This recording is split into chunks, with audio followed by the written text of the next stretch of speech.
বিসমিল্লাহির রহমানির রহিম। আজকে হচ্ছে 27শে জুন 2025। আমাদের বার কাউন্সিল প্রিলিমিনারি ব্যাচ 2026-এর 23তম ক্লাস এবং ফৌজদারি কার্যবিধির 23তম ক্লাস। নর্মালি এর আগে যে ব্যাচগুলো হয়েছে এদের কিন্তু তেইশ তেইশ ক্লাসে 23 ক্লাসে আমাদের ফৌজদারি কার্যবিধি শেষ হয়ে যায়, বুঝতে পারছেন?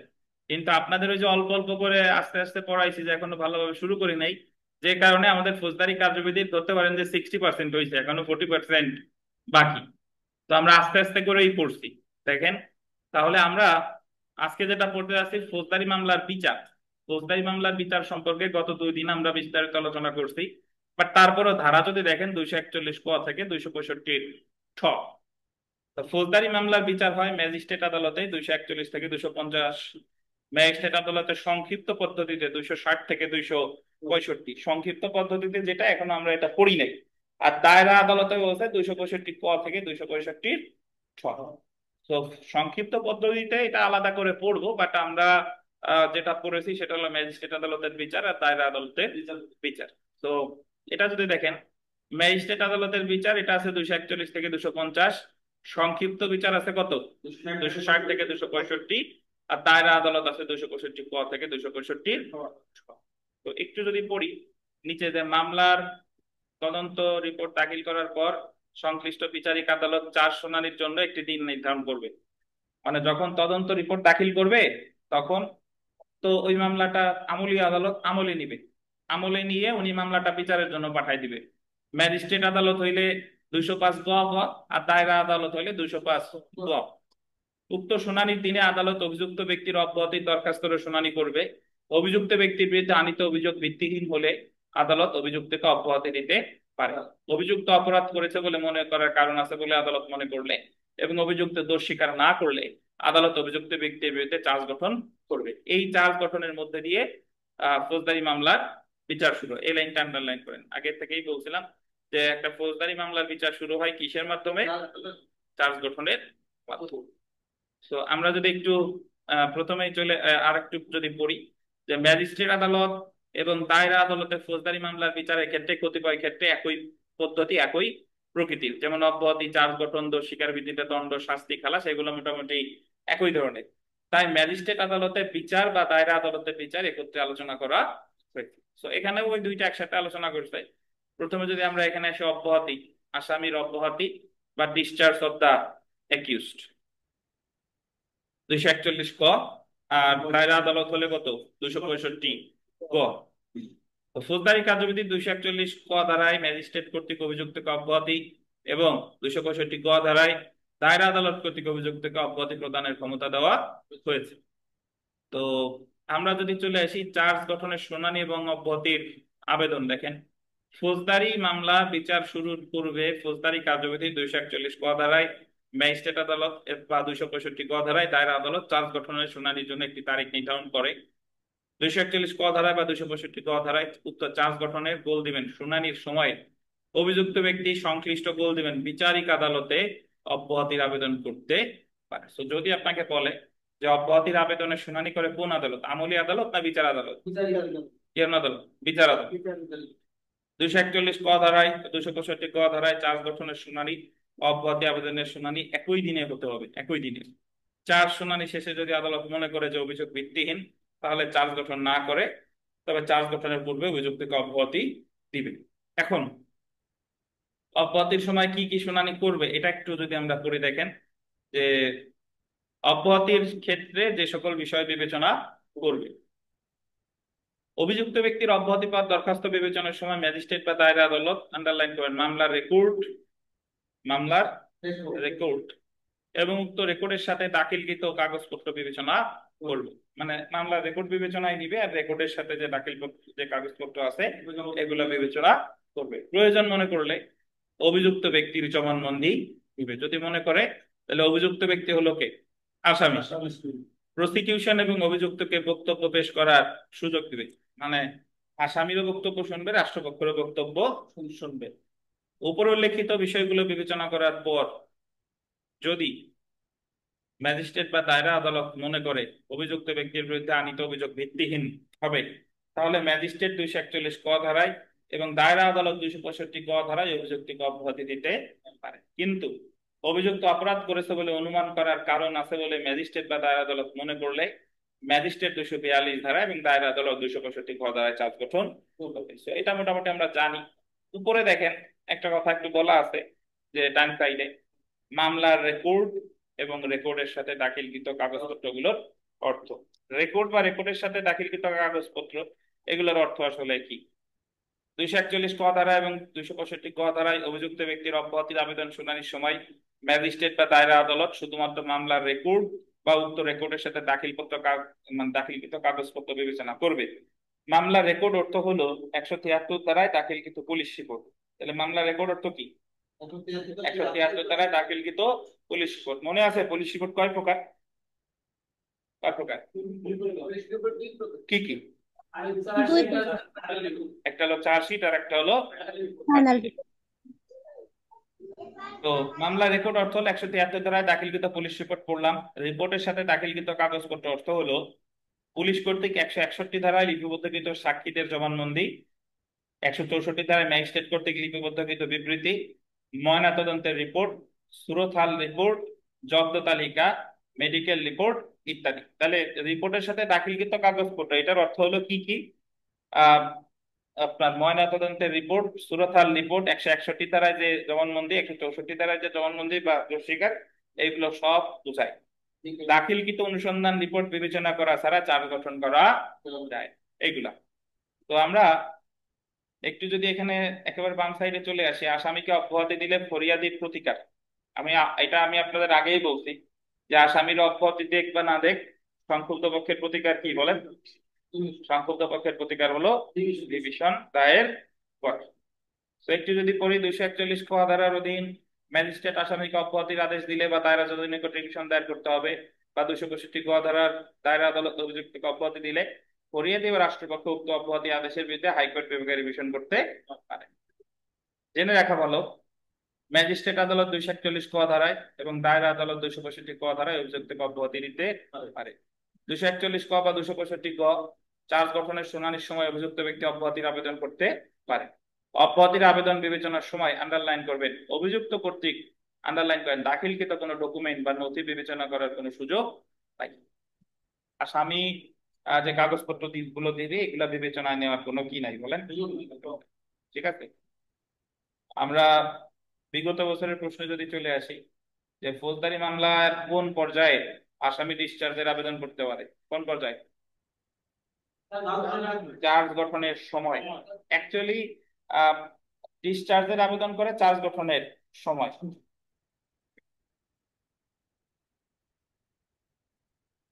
দুই নম্বর প্রশ্নটা যদি দেখি, the code of criminal procedure 1898 কোন ধারার বিধান মতে দায়রা আদালত আসামিকে অব্যাহতি দিতে পারে? 265 কত?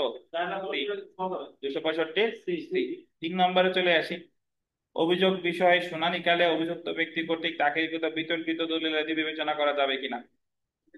যাবে।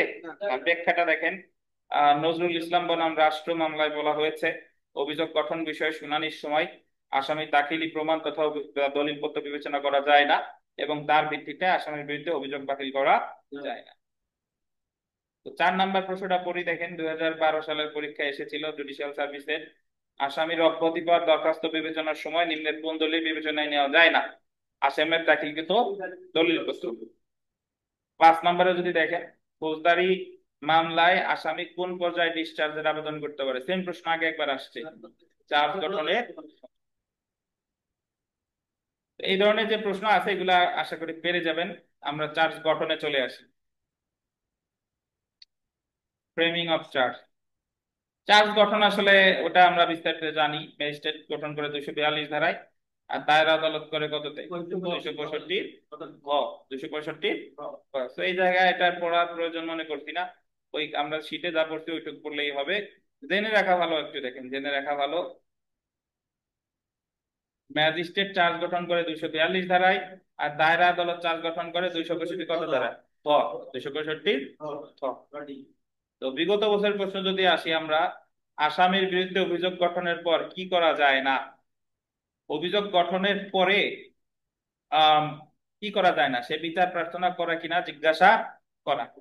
মানে বিষয়টা হলো যে অভিযোগ গঠনের যে সময় যে ওনারে জিজ্ঞেস করে, অভিযোগ গঠনের পরে সে আর বলা যায় না যে বিচার প্রার্থনা করে কিনা। অ্যাকচুয়ালি এই জায়গায় যে উত্তরগুলো আছে এই উত্তরগুলোর মধ্যে এটাই যৌক্তিক হয়, কিন্তু কোর্টে যখন কারোর বিরুদ্ধে চার্জ গঠন করা হয় যে আপনার বিরুদ্ধে এত এত ধারায় চার্জ গঠন করা হলো, আপনি কি দোষী নাকি নির্দোষ, বলে আমি নির্দোষ, আপনি বিচার চান, যে এই কথা জিজ্ঞেস করে নাকি।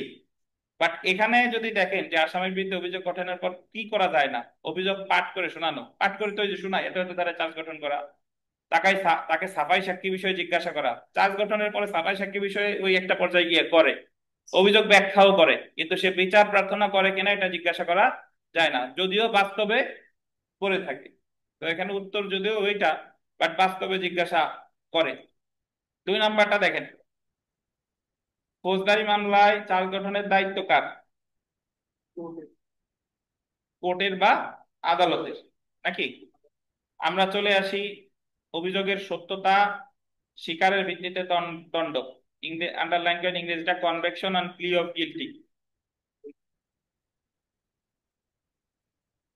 243 আর 265 উমা, ম্যাজিস্ট্রেট 243 ধারা এবং দায়রা আদালত 265 উমা ধারায় অভিযোগের সত্যতা স্বীকারের ভিত্তিতে অভিযুক্তকে দণ্ড দিতে পারে।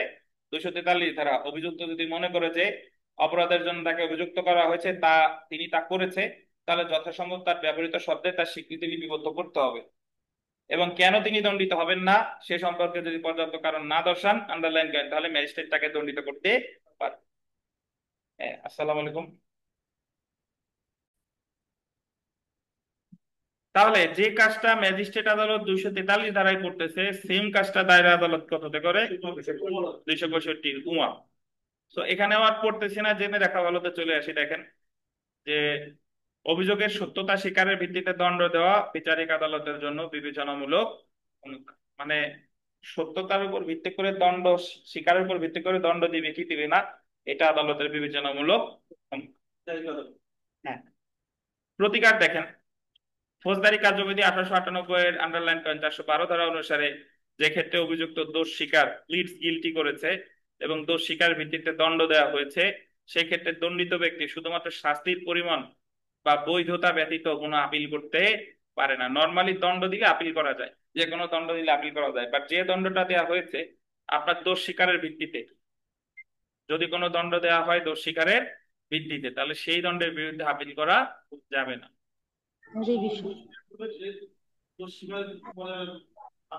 তো স্বীকার করলে আপনার যদি আদালত দণ্ড দিয়ে দেয় ওই দণ্ডের বিরুদ্ধে আপিল করতে পারবেন না। আপিল করতে পারবে না, আবার পারবে। দেখেন কেমনে পারবে, গান শোনেন নাই যে তোমায় আমি চিনি না আবার চিনি, এই জায়গায় আপিল করতে পারবে না, আবার পারে। কেমনে পারে সেটা আসতেছি, দেখেন যেহেতু যেহেতু দোষ স্বীকারের ভিত্তিতে দণ্ডের ক্ষেত্রে কোনো আপিলের বিধান নাই, তাই এই ক্ষেত্রে 439 বা 439 ক ধারায় রিভিশন দায়ের করতে পারবে। এখন এই জিনিসটা আমরা সামনে পড়বো যে ফৌজদারি কার্যবিধির 412 ধারায় বলা হয়েছে দোষ স্বীকার করলে আপিল করা যাবে না, তবে দোষ স্বীকার করলে আপিল করা যাবে দণ্ডের বৈধতা বা যৌক্তিকতার ক্ষেত্রে।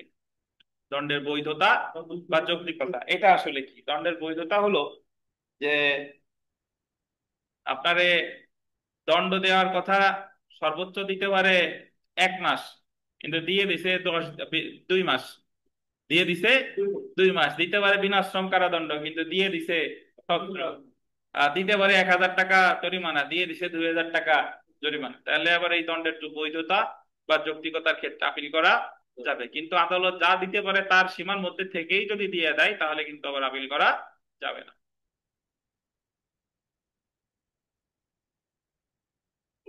তাহলে আমরা 1 নম্বর প্রশ্নটা পড়ি। একজন প্রথম শ্রেণী জুডিশিয়াল ম্যাজিস্ট্রেট পেনাল কোডের 379 ধারায় অভিযুক্ত আসামির বিরুদ্ধে চার্জ গঠনকালে আসামি গিলটি প্লিড করায় 1 মাসের বিনাশ্রম কারাদণ্ড প্রদান করেন। কতদিনের? 1 মাসের বিনাশ্রম। 379 ধারায় সাজা দিতে পারত 3 বছর, দিছে কতদিন?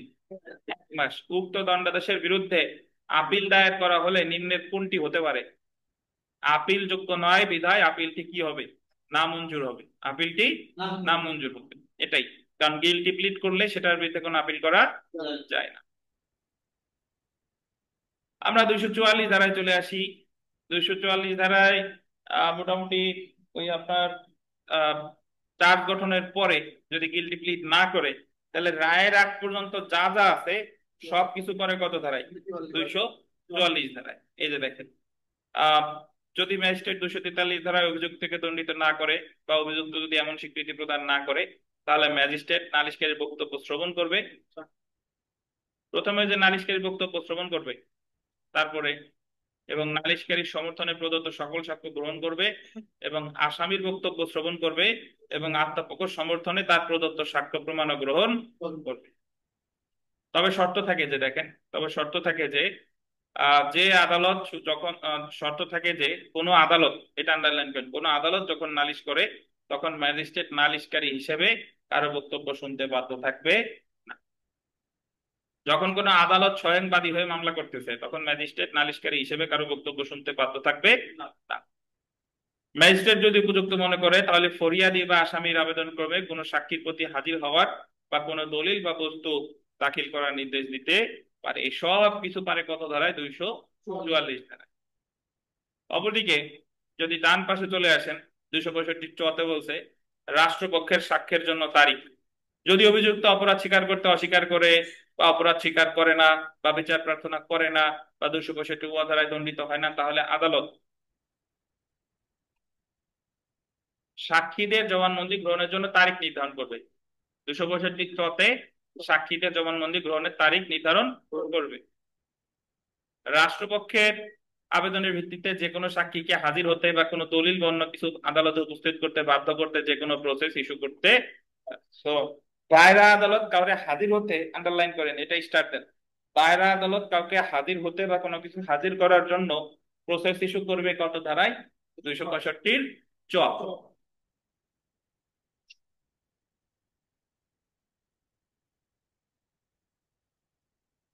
আমরা 245 চলে আসি। 245 হয় দণ্ড দিবে, না হলে কি দিবে? 245 হয় সাক্ষ্য গ্রহণ করে অতিরিক্ত হয় দণ্ড দিবে, না হলে খালাস দিবে। একটু জানলেই হবে, আর বেশি দরকার নাই। 245 হয় দণ্ড দিবে, না হলে খালাস দিবে। অপরদিকে 265 হলো রাষ্ট্রপক্ষে কি করবে? সাক্ষ্য গ্রহণ করবে। তো এটাও আর পড়লাম না, সরাসরি চলে আসেন 247 ধারা। নালিশকারীর অনুপস্থিতি।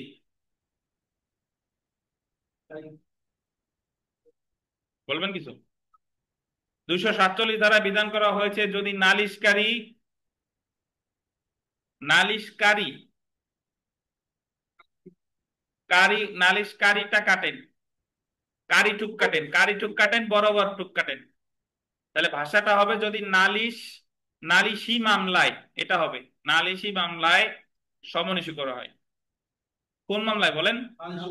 নালিশি মামলায় সমন ইস্যু করা হয় অভিযুক্ত ব্যক্তির হাজিরার আহ, জন্য নির্ধারিত দিনে অভিযুক্ত হাজির হয় কিন্তু নালিশকারী হাজির হয় না, সেই ক্ষেত্রে আদালত অভিযুক্তকে, আন্ডারলাইন করবেন, খালাস দিতে পারে, এবং পরবর্তী কোনো তারিখ পর্যন্ত মামলার শুনানি মুলতবি রাখতে পারে। হয় খালাস দিবে, নাহলে পরবর্তী তারিখ পর্যন্ত কি রাখবে? মুলতবি রাখবে।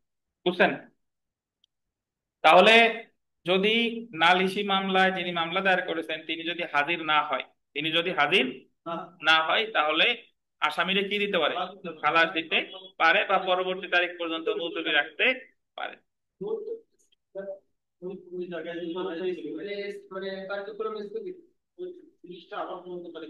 মুলতবিটা হলো পরবর্তী তারিখ দেয় না যে অমুক তারিখে আসবা, এটাই মুলতবি। ডেট ফেলাই যে এটাই মুলতবি। বুঝেন নাই? বলেন না আজকে ইয়োর না বাদী পক্ষ আসে নাই, তো যদি খারিজ না করে, মামলা খারিজ না করে, তার মানে আবার ডেট দিবে। মামলা কাগজ মুলতবি রেখে আবার ডেট দিচ্ছে না, এটাই মুলতবি।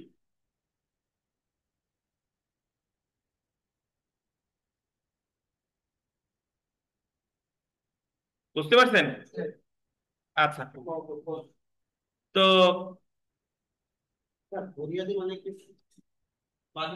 ফরিয়াদি মানে নালিশকারী, ফরিয়াদি কমপ্লেইনেন্ট একই।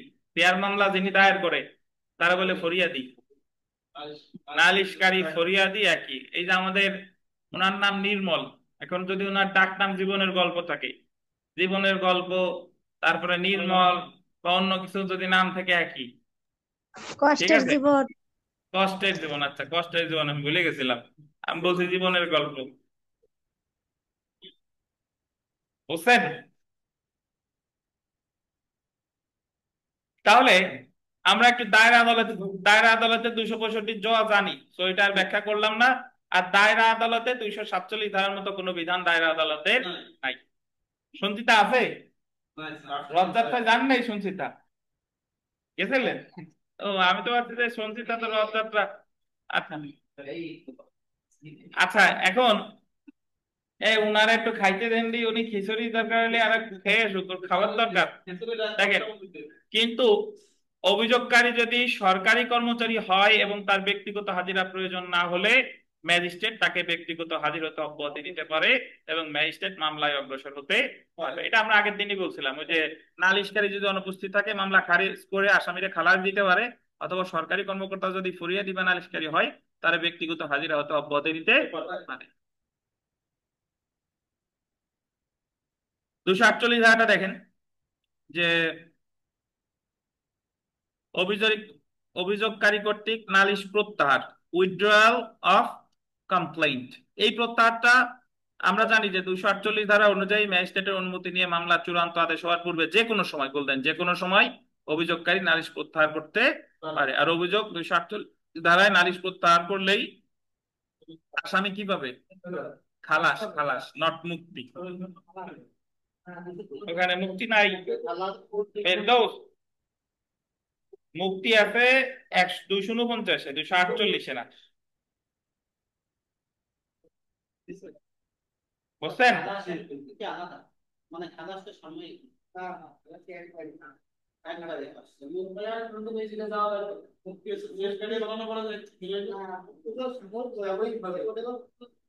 কতদিন বোঝানো হয়েছে আবার আমরা বুঝবো, সমস্যা নাই। খালাস তো একবারে খালাস করে দিছে।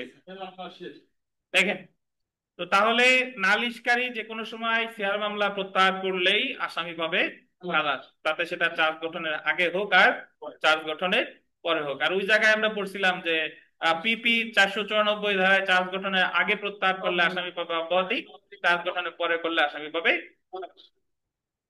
আচ্ছা, তো 265 এই জায়গা বলতেছে যে আত্মপক্ষ সমর্থনের আহ্বান, যে যদি 265 খালাস না দেয় তাহলে আত্মপক্ষ সমর্থনের আহ্বান দায়রা আদালত জানাবে 265 পদ্ধতি জ। তো ধারা 249-এ আসে 249 কার্যক্রম বন্ধের ক্ষমতা যে ক্ষেত্রে কোনো নালিশকারী নেই। এই যে দেখেন, বন্ধ মানে স্টপ করে মুক্তি দিবে। 249 ধারা অনুযায়ী কমপ্লেইন ব্যতীত অন্য কোনো ভাবে রুজুকৃত একটি ফৌজদারি মামলার কার্যক্রম বন্ধ করতে পারে, আন্ডারলাইন করবেন, মেট্রোপলিটন ম্যাজিস্ট্রেট, প্রথম শ্রেণীর ম্যাজিস্ট্রেট বা চিফ জুডিশিয়াল ম্যাজিস্ট্রেটের অনুমতি নিয়ে অন্য কোনো ম্যাজিস্ট্রেট। তাহলে 249 ধারায় মামলার কার্যক্রম বন্ধ করতে পারে মেট্রোপলিটন ম্যাজিস্ট্রেট বা প্রথম শ্রেণীর ম্যাজিস্ট্রেট বা চিফ জুডিশিয়াল ম্যাজিস্ট্রেটের অনুমতি নিয়ে অন্য কোনো ম্যাজিস্ট্রেট। 249 ধারায় মামলার কার্যক্রম বন্ধ করে উক্ত ম্যাজিস্ট্রেট আসামিকে মুক্তি বা রিলিজ দিতে পারে। কি দিবে? মুক্তি বা রিলিজ। এখন এই মুক্তি মানে হলো, আমরা এটা সামনে আবার বিস্তারিত করব, যে যখন একটা মামলায় কাজ গঠন হইতে কিন্তু রাষ্ট্রপক্ষ কোনো সাক্ষী হাজির করতে পারে নাই, অর্থাৎ ওই মামলায় সাক্ষ্য গ্রহণ টোটালি শুরুই হয় নাই, তখন আসামিত্ব প্রতি ধার্য তারিখে তারিখে হাজিরা দেওয়া লাগে, তখন ওই মামলার কার্যক্রম থেকে আসামির মুক্তি দিয়ে মামলার কার্যক্রম বন্ধ করতে পারে। এই মুক্তি মানে হলো সাময়িক, আবার যে কোনো সময় ওই সেম মামলা আবার শুরু হতে পারে। আর এখানে যদি আমরা দেখি যে দায়রা আদালত যুক্তিতর্ক শ্রবণ করে 265 কত ইও, ইও এবং 265 টতে এসে খালাস দিবে অথবা কি দিবে, দণ্ড দিবে। তো এখন এখানে একটা টেবিল আছে দেখেন, অভিযুক্তকে অব্যাহতি দেয় 241 ক ম্যাজিস্ট্রেট আদালত, দায়রা আদালত 265 গ, আর অব্যাহতি দিলেই প্রতিকার হলো কি, রিভিশন। চার্জ গঠন করে ম্যাজিস্ট্রেট 242, দায়রা আদালত 265 গ, প্রতিকার কি, রিভিশন। দোষ স্বীকারের ভিত্তিতে দণ্ড, ম্যাজিস্ট্রেট হলো 243, দায়রা আদালত 265 উম। এই যে দেখেন, দণ্ডের পরিমাণ বা বৈধতা ব্যতীত আপিল করা যায় না। দণ্ডের পরিমাণ বা বৈধতা কিন্তু আমি বুঝাইছি। খালাস দেখেন, ম্যাজিস্ট্রেট আদালত দিচ্ছে 245, দায়রা আদালত দিচ্ছে 265, একটা অবলিক জ বা ট, জট না, ট লেখেন, জ বা ট। তাহলে দায়রা আদালত খালাস দেয় বর্গীয় জতে অথবা টতে, আর খালাস দিলেই কি করা যাবে, আপিল করা যাবে। আবার শাস্তিতে যদি আসেন, শাস্তি এখানে ম্যাজিস্ট্রেট আদালত শাস্তি দিচ্ছে 245, আবার দায়রা আদালত শাস্তি দিচ্ছে 265 ট, 265 ট। তো আমরা সেলফ প্র্যাকটিসে যদি একটু পড়ি, দেখেন যে ম্যাজিস্ট্রেট কর্তৃক মামলা বিচারের পদ্ধতি ফৌজদারি কার্যবিধি কত অধ্যায় আলোচনা করছে, 20 অধ্যায়। আর বাদ বাকি এখানে যে প্রশ্ন আছে এগুলা ইনশাল্লাহ পারবেন। 12 নম্বর প্রশ্নটা যদি একটু দেখেন, যে ম্যাজিস্ট্রেট আসামিকে অব্যাহতি দিলে কোথায় রিভিশন করবেন। ম্যাজিস্ট্রেট যদি অব্যাহতি দেয়, রিভিশন করতে হবে দায়রা জজের নিকট। 13 নম্বরটা যদি একটু দেখেন, দায়রা আদালত অব্যাহতি দিলে রিভিশন করতে হবে কোথায়, হাইকোর্ট বিভাগে। দায়রা আদালত অব্যাহতি দিলে রিভিশন করতে হবে হাইকোর্ট বিভাগে। 18 নম্বর প্রশ্নে চলে আসি, আসামি অভিযোগের সত্যতা স্বীকার করলে দায়রা আদালত কি সিদ্ধান্ত দিতে পারে। আসামি যদি অভিযোগের সত্যতা, প্লি অফ গিলটি করে, দায়রা আদালত কি দিতে পারে, দণ্ড দিতে পারে। তো এখানে যে প্রশ্নগুলো আছে এগুলো পড়ে ফেলবেন ভালোভাবে, কোনোটা না বুঝলে আমরা জানাবেন। 20 নম্বরটা দেখেন, আসামির দোষ স্বীকার, গিলটি প্লিড করলে আসামিকে দণ্ড দেওয়া আদালতের জন্য কি বিবেচনামূলক। তো এই জায়গা মোটামুটি। 28 নম্বর প্রশ্নটা যদি একটু চলে আসি, 28 নম্বর, যে দায়রা আদালতে প্রত্যেকটি বিচারে সরকার পক্ষে মামলা পরিচালনা করে কে, পাবলিক প্রসিকিউটর বা পিপি। 29 নম্বরটা যদি দেখেন, দায়রা ম্যাজিস্ট্রেট কোর্টে প্রত্যেকটি বিচারে সরকার পক্ষে মামলা পরিচালনা করে, এটা বলতেন কোর্ট ইন্সপেক্টর। এটা আমরা পড়ি নাই, এটা ফৌজদারি কার্যবিধিতে কোথাও বলে নাই, বাট ম্যাজিস্ট্রেট আদালতে আহ সরকার পক্ষে মামলা পরিচালনা করে কে বলে, কোর্ট ইন্সপেক্টর।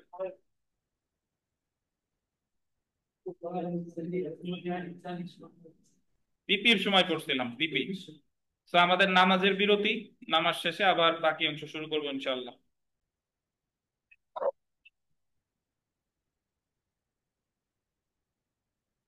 ম্যাজিস্ট্রেট আদালতে বিচার সংক্রান্ত অন্যান্য ধারাসমূহ, 247 ধারায়, এটা তো আমরা মোটামুটি জানি, নালিশকারীর অনুপস্থিতি।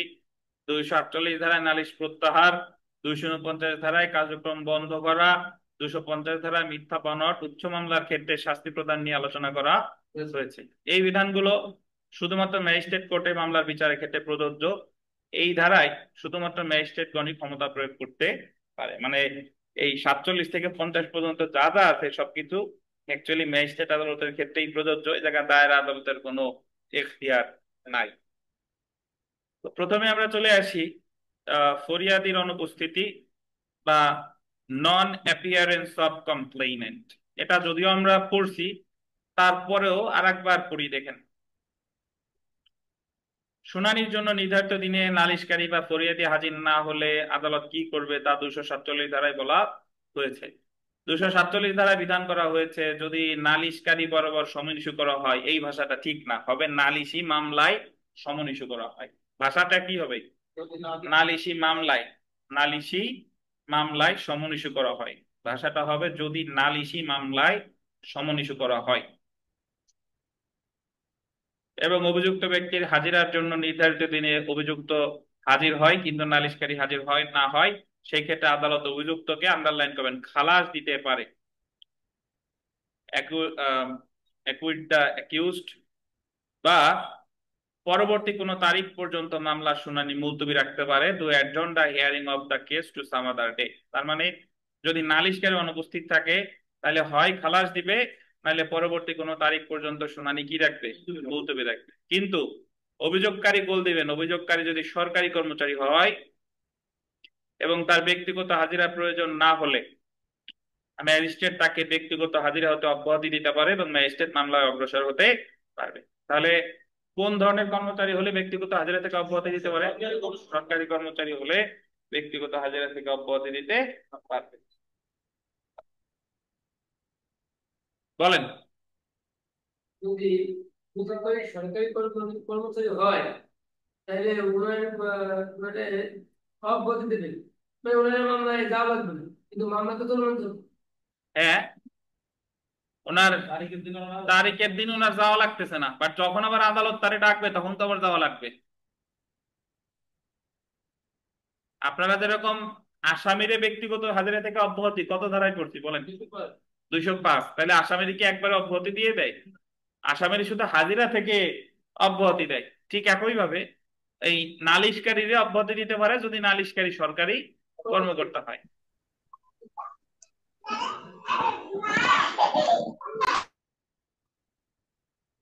মুলতবি আবেদন দেখেন, 247 ধারায় নালিশকারী শুনানি মুলতবির জন্য আবেদন করতে পারে বা ম্যাজিস্ট্রেট যথেষ্ট কারণে শুনানি মুলতবি করতে পারে। প্রতিকারে চলে আসি আমরা।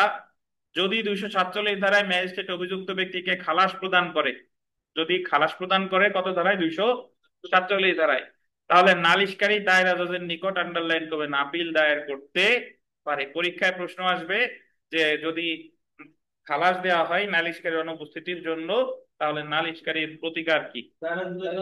দায়রা জজের নিকট আপিল দায়ের করতে পারে। জেনে রাখা ভালো। যদি আমরা একটু দেখি যে 247 ধারা নালিশি মামলার ক্ষেত্রে প্রযোজ্য। 2022 সালের পরীক্ষায় একটা প্রশ্ন এসেছে, দেখেন। The code of criminal procedure 1898 এর 247 ধারা মোতাবেক নালিশকারীর অনুপস্থিতির কারণে আসামি খালাস পাবে যদি ড্যাশ কি ইস্যু হয়? সমন ইস্যু হয়, যদি সমন ইস্যু। তারপরে 2 নম্বর পয়েন্টটা, প্রশ্নটা দেখি। নালিশি মামলায় সমন ইস্যুর পর অভিযোগকারী নির্ধারিত তারিখে আদালতে হাজির না থাকলে আদালত কি আদেশ দিবে? আসামিরা কি দিবে? খালাস। নালিশকারী যদি হাজির না হয় আর মামলা যদি খারিজ করে দেয়, তাহলে আসামিরা কি দিতে পারবে? খালাস দিবে। ওয়ারেন্ট কেন দিবে? ওয়ারেন্ট কেন বললেন? তাহলে সেই মামলায় সমস্যা পর হুম। মামলা করলে শুনবে, হুম। এরপর অভিযোগকারী মানে বাদী। সমনটা তো অভিযোগকারী বরাবর দেয় নাই, সমন দিয়েছে তো আসামি বরাবর, এবং যার মামলা সেই হাজির হয় নাই, তাহলে সেই ক্ষেত্রে কি করবে? করতে পারবে তাহলে। বুঝছেন? হ্যাঁ।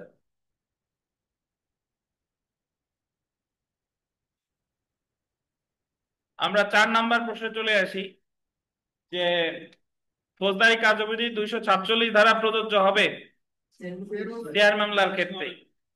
জি। 5 নম্বর প্রশ্নটা ভুল আছে। নালিশকারী বরাবর সমন ইস্যুর পর, এটা হবে নালিশি মামলায় সমন ইস্যুর পর। ভাষাটা কি হবে?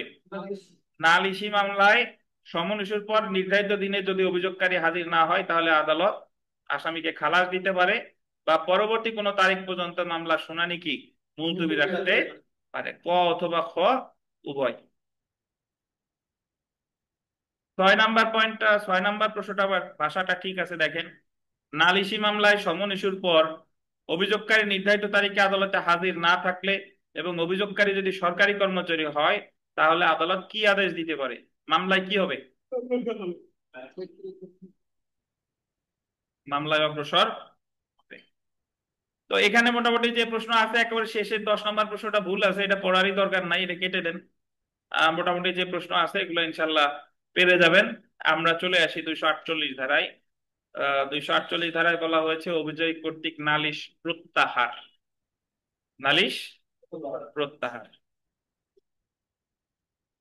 এই যে নির্মল। আচ্ছা।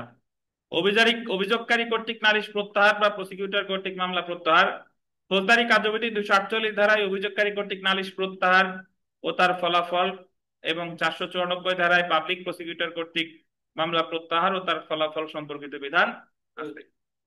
সঞ্চিতা, সঞ্চিতা বলেন তো 248 আর 494, এটা আগেও আমরা পড়ছি। এই দুইটা ধারার ভিতরে একটা মূল পার্থক্য আছে, বেসিক পার্থক্যটা কি সঞ্চিতা?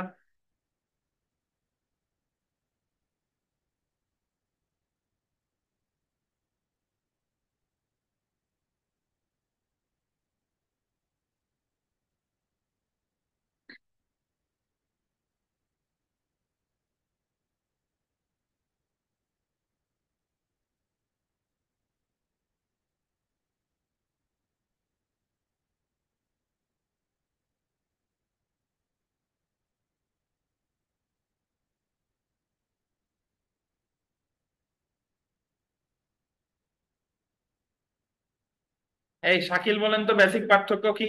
248 তো শেয়ার মামলার ক্ষেত্রে, 248 সিআর আর 248 মামলা প্রত্যাহার করলেই খালাস। আর 494-তে চার্জ গঠনের আগে করলে অব্যাহতি, পরে করলে খালাস।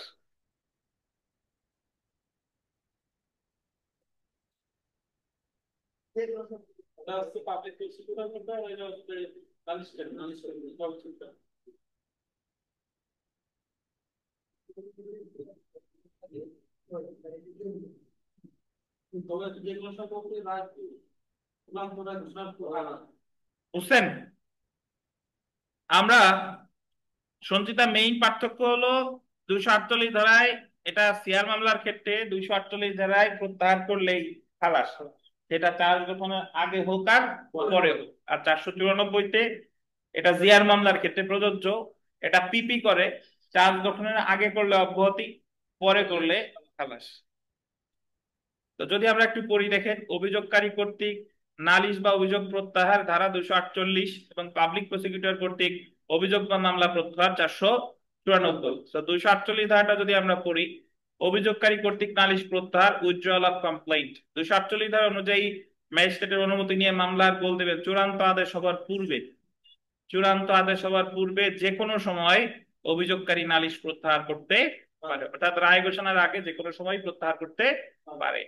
অভিযোগকারী নালিশ প্রত্যাহার করলে ম্যাজিস্ট্রেট আসামিকে খালাস দিবে। খালাসের ইংরেজি হচ্ছে অ্যাকুইটাল। খালাসের ইংরেজি কি? অ্যাকুইটাল, মনে থাকে যেন। আর অব্যাহতির ইংরেজি কি? ডিসচার্জ। অপরদিকে 494 ধারায় যদি আমরা চলে যাই, পাবলিক প্রসিকিউটর মামলা প্রত্যাহার করলে তার ফলাফল 494 ধারা অনুযায়ী পাবলিক প্রসিকিউটর বল দিবেন আদালতের সম্মতিতে কোন ব্যক্তির বিরুদ্ধে আনিত অভিযোগ বল দিবেন রায় ঘোষণার পূর্বে, before the judgement is pronounce, প্রত্যাহার করতে পারে। পাবলিক প্রসিকিউটর অভিযোগ গঠনের আগে, এটা বল দিবেন অভিযোগ গঠনের আগে মামলা প্রত্যাহার করলে আদালত আসামিকে অব্যাহতি দিতে পারে। আন্ডারলাইন করবেন 494 ব্র্যাকেটে কি বলেন, ক। অপরদিকে পাবলিক প্রসিকিউটর রায় অভিযোগ গঠনের পরে মামলা প্রত্যাহার করলে আদালত আসামিরে খালাস দিতে পারে 494 ব্র্যাকেটে কত, বুঝতে পারছেন? তাহলে পাবলিক প্রসিকিউটর মামলা আগেও প্রত্যাহার করতে পারে, চার্জ গঠনের পরেও প্রত্যাহার করতে পারে, বাট দুইটার ফলাফল কিন্তু দুই রকম।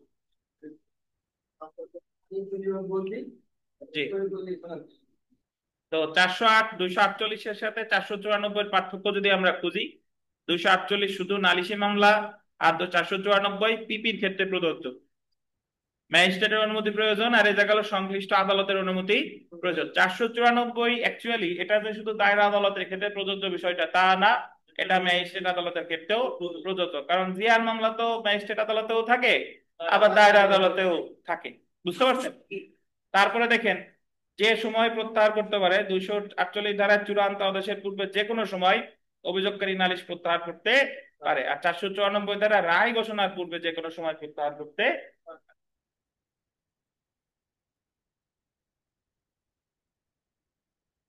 এবং 248-তে সর্বদাই দেয় হচ্ছে খালাস, আর 494-তে রায় ঘোষণার চার্জ গঠনের আগে দেয় অব্যাহতি, আর চার্জ গঠনের পরে যদি প্রত্যাহার করে তাহলে পাবে কি, খালাস। আমরা যদি 403 ধারার প্রয়োগ দেখি, দেখেন 403 ধারার প্রয়োগ, যে 403 ধারা আসলে একই বিষয় নিয়ে যদি একবার বিচার বা বিচার করে কারো দণ্ড বা খালাস দেওয়া হয় তাহলে ওই মামলা আবার করা যাবে না। তাহলে 248-এ খালাস দেয়, খালাস দিলে তো সেম বিষয় নিয়ে আর মামলা করা যাবে না, কিন্তু যদি অব্যাহতি দেওয়া হয় তাহলে আবার মামলা করা যাবে। তাহলে আমরা বলতে পারি যে 494 ধারার ক্ষেত্রে কখনো প্রযোজ্য, কখনো প্রযোজ্য না। হ্যাঁ, আসসালামু আলাইকুম। আচ্ছা, তাহলে যে জিনিসটা খেয়াল রাখতে হবে যে 248 ধারার ক্ষেত্রে 403 ধারার বিধান প্রযোজ্য, কিন্তু 494 ক্ষেত্রে একবার প্রযোজ্য, একবার প্রযোজ্য না। যদি অব্যাহতি দেয় সেই ক্ষেত্রে প্রযোজ্য, আর অব্যাহতি না দিলে অর্থাৎ যদি খালাস দেয় সেই ক্ষেত্রে 403 ধারা প্রযোজ্য। এই কারণে আর পড়লাম না, আর এটা পড়ে নিয়ে প্রতিকার যদি বলি, খালাসের বিরুদ্ধে প্রতিকার সর্বদাই হলো আপিল, আর অব্যাহতির বিরুদ্ধে 494 ধারা যদি অব্যাহতি দেয় অব্যাহতির বিরুদ্ধে প্রতিকার রিভিশন, আর খালাস দিলে প্রতিকার হচ্ছে কি, আপিল। তাহলে দুইটার প্রতিকার কিন্তু অ্যাকচুয়ালি এক। আপনি জাস্ট মনে রাখবেন, খালাস দিলেই আপিল। এই ঠান্ডা লাগলে সরে বসেন, ওই জায়গাটা তো সরাসরি আপনার লাগে, সরেন। তো ঠান্ডা লাগলে সরেন, ঠান্ডার জায়গায় বসেন কে? দেখেন, তো তাহলে আপনার মনে রাখতে হবে যে 494-তে কখনো করা যাবে রিভিশন, যদি অব্যাহতি দিলে করা যাবে রিভিশন, আর খালাস দিলে করা যাবে আপিল। আর 248-এ তো প্রত্যাহার করলেই কি খালাস, তাহলে খালাস পেলেই কি আপিল। কি কয় আপিল করা যাবে না?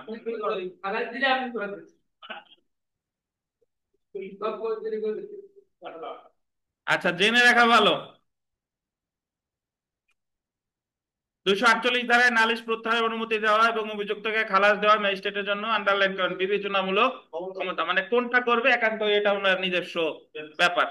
248 ধারা শুধুমাত্র সিআর মামলার ক্ষেত্রে প্রযোজ্য, 494 ধারা জিআর মামলার ক্ষেত্রে প্রযোজ্য। দেখেন, 494 ধারা শুধুমাত্র কি জিআর মামলার ক্ষেত্রে প্রযোজ্য। আমরা বিগত বছরের প্রশ্নে যদি চলে আসি, এই লুফসানা শুনতে পাচ্ছেন? জি স্যার, শুনতেছি। এই আপনার স্ক্রিনে যে 1 নাম্বার প্রশ্ন আছে এটা পড়েন। আহ, অভিযোগ গঠনের পর পাবলিক প্রসিকিউটর আদালতের অনুমতিতে কোনো মামলা প্রত্যাহার করলে আসামিকে যেতে হবে। ক মুক্তি, খ নিষ্কৃতি, গ খালাস, ঘ অব্যাহতি। অভিযোগ গঠনের পর এটা গোল দেন, অভিযোগ গঠনের পরে এটা গোল দিয়ে পাইছেন, গঠনের জি পর স্যার। ওই শব্দটা গোল দেন। অভিযোগ গঠনের পর যদি দেয় তাহলে কি হবে? খালাস। খালাস sir.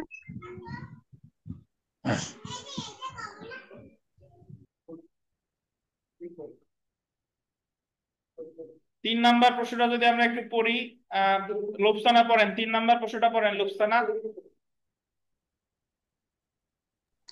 3 number, code of criminal procedure এর 248 ধারা অনুসারে কমপ্লেন্ট প্রত্যাহত হলে অভিযুক্ত ব্যক্তি ব্যক্তি ক মুক্তি পাবে, খ অব্যাহতি পাবে, গ খালাস পাবে, ঘ ডিসচার্জ হবে, খালাস পাবে।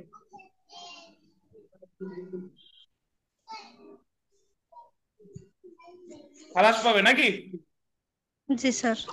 আর আমরা এই স্ক্রিনে যে 6 নাম্বার প্রশ্নটা আছে এটা যদি একটু পড়ি, যে আসামির বিরুদ্ধে চার্জ গঠনের পূর্বে প্রসিকিউশন কোনো মামলা প্রত্যাহার করলে ফলাফল হবে। চার্জ গঠনের পূর্বে, প্রসিকিউশন মানে হলো পিপি ধরেন, মানে রাষ্ট্রপক্ষ, তাহলে চার্জ গঠনের পূর্বে করলে কি হবে? অব্যাহতি। আর চার্জ গঠনের পরে করলে খালাস। খালাস। তো আমার যতটুকু ধারণা আপনারা একটু হলেও বুঝতে পারছেন যে অব্যাহতি আর খালাসের ভিতরে কি পার্থক্য আছে। অব্যাহতি মানে হলো কোনো ভালো বুঝি মামলা আরো। দায় থেকে তাকে সাময়িকভাবে বাদ দেওয়া, এটা হলো অব্যাহতি। আর যখন তারা স্থায়ীভাবে মুক্তি দিছে তখন সেটা কি খালাস। মানে আপনার ভাষাটা এরকম যে কোনো মামলায় চার্জ গঠনের আগে কাউকে যদি মুক্তি দেওয়া হয় সেটাকে বলে অব্যাহতি, আর চার্জ গঠনের পরে যদি কাউকে সব সাক্ষ্য টাক্ষ্য গ্রহণ করে যদি স্থায়ীভাবে মুক্তি দেওয়া হয় তারে বলে কি খালাস। আর একটা আছে শুধু মুক্তি, জিআর মামলা বা নন জিআর মামলার ক্ষেত্রে যখন সাক্ষীদের হাজির করা হয় না তখন সাক্ষ্য গ্রহণ কার্য মানে মামলা কার্যক্রম স্টপ করে আসামির মুক্তি দিতে পারে, ওটা শুধু রিলিজ। এটা অব্যাহতিও না, এটা কি খালাসও না, এটা আলাদাই একটা প্রজাতি। 49, যে 249। আলাদা প্রজাতি মানে হিন্দুও না মুসলিমও না, মাঝামাঝি আছে, স্যার বুঝতে পারছেন? বইতে কঠিন লাগে, কঠিন। বইতে কঠিন বলেই তো আমার কাছে পড়তে আসছে। আচ্ছা, দাঁত ভেঙে যায় স্যার। দাঁত ভাঙলি সাবধান, দেখেন। আচ্ছা, তো এই জায়গায় যে প্রশ্নগুলো আছে সব বুঝে বুঝে আপনারা পড়ে ফেলবেন। যদি কোনো প্রশ্ন আপনাদের পড়তে সমস্যা হয় অবশ্যই আমাকে জানাবেন, কোনোটা যদি না বুঝেন। আমরা 249-এ চলে আসি। মামলার কার্যক্রম গোল দিন বন্ধ করা, বন্ধ, এবং আসামিকে মুক্তি দেওয়ার ক্ষমতা। পাওয়ার টু ইংরেজিতে স্টপ প্রসিডিং, স্টপ শব্দে golden and release the accused. এই জায়গায় এখানে মুক্তি বলতে অব্যাহতিও বোঝায় নাই, মুক্তি বলতে খালাসও বোঝায় না, মুক্তি বলতে বোঝাইছে কি রিলিজ। তো নালিশ ব্যতীত অন্য কোনো ভাবে রুজুকৃত বা দায়েরকৃত মামলায় যে কোনো পর্যায়ে দণ্ড বা খালাসের রায় ঘোষণা না করে মামলার কার্যক্রম গোল দিবেন বন্ধ, স্টপ দ্য প্রসিডিং করে আসামিকে গোল দিবেন মুক্তি বা রিলিজ দিতে ফৌজদারি কার্যবিধি 249 ধারায় কতিপয় ম্যাজিস্ট্রেটকে ক্ষমতা দেওয়া হয়েছে। কত ধারায়? 249 ধারায়। যে সকল ম্যাজিস্ট্রেটগণ 249 ধারায় মামলার কার্যক্রম বন্ধ করতে পারে। কে কে পারে আমরা যদি একটু পড়ি। 1 নম্বরে আছে মেট্রোপলিটন ম্যাজিস্ট্রেট বা প্রথম শ্রেণীর ম্যাজিস্ট্রেট বা চিফ জুডিশিয়াল ম্যাজিস্ট্রেটের পূর্ব অনুমতি নিয়ে অন্য যে কোনো ম্যাজিস্ট্রেট। তাহলে আমি যদি আপনাদের বলি, বলেন তো দ্বিতীয় তৃতীয় শ্রেণীর ম্যাজিস্ট্রেট মামলার কার্যক্রম বন্ধ করতে পারে কিনা? পারবে, বাট অনুমতি লাগবে কার? চিফ জুডিশিয়াল ম্যাজিস্ট্রেটের। তো আমরা একটু আছি প্রযোজ্যতা অপ্রযোজ্যতা। নালিশের উপর ভিত্তি করে দায়েরকৃত মোকদ্দমার ক্ষেত্রে 249 ধারা প্রযোজ্য না। 249 ধারা নালিশি মামলা বা সিআর মামলার ক্ষেত্রে প্রযোজ্য না। 249 ধারা শুধুমাত্র আন্ডারলাইন করবেন জিআর বা এফআইআর মামলার ক্ষেত্রে প্রযোজ্য। নট অনলি জিআর, এখানে জিআর নন জিআর উভয়। এবারই পরীক্ষায় আসছে, প্রশ্নটা এখানে নাই, 2023 সালের প্রশ্নে আসছে যে 249 ধারা কোন ধরনের মামলার ক্ষেত্রে প্রযোজ্য। জিআর নন জিআর উভয়। ঠিক আছে। এখন আবার কেউ বললেন না যে স্যার নন জিআর মামলা কি, মনে আছে? এই ইমন, নন জিআর মামলা কাকে বলে বলেন? কোথায় করবে? থানায় করবে, এই তো মাথা ঠিক আছে। আর যে পারবেন না সে বলবেন যে জিআর ব্যতীত যা আছে সব নন জিআর, নন জিআর ব্যতীত যা আছে সব জিআর, থানায় করবে। ঠিক আছে। আচ্ছা, কারণ 249 ধারার শুরুতে বিধান করা হয়েছে নালিশ ব্যতীত অন্য কোনো উপায় দায়েরকৃত মামলা in any case instituted otherwise than upon complaint. এখন আমরা একেবারে ডান সাইডে দেখেন রিলিজ বা মুক্তি অর্থ আসলে কি। ফৌজদারি কার্যবিধি 249 ধারায় মুক্তি বলতে খালাস বা অব্যাহতি বোঝায় না। এই ধারায় মুক্তি বলতে আদালতে হাজিরার দায় হতে অব্যাহতি বোঝায়, মানে তোমার আর এত তারিখ তারিখ হাজিরা দেওয়া লাগবে না। মামলা চালু করার জন্য যতক্ষণ পর্যন্ত না পর্যাপ্ত সাক্ষ্য প্রমাণ পাওয়া যায় ততক্ষণ পর্যন্ত মামলার কার্যক্রম বন্ধ থাকবে এবং উক্ত সময়ের জন্য আসামিকে আদালতে হাজির হওয়ার প্রয়োজন নাই। তাহলে এই যে 249 ধারায় যে রিলিজটা, এটা কি বোঝায় না? এটা আপনার অব্যাহতিও বোঝায় না, খালাসও বোঝায় না। তারপরে দেখেন 249 ধারায় ম্যাজিস্ট্রেটের মামলা কার্যক্রম বন্ধের আদেশ প্রদান করে, কিন্তু এই বন্ধের আদেশ মামলার কার্যক্রমকে আন্ডারলাইন করবেন চূড়ান্ত ভাবে বাতিল করে না। এটা কি পার্মানেন্টলি বাতিল করে না, বরং কার্যক্রমটি বিচারাধীন আছে বলে গণ্য হবে।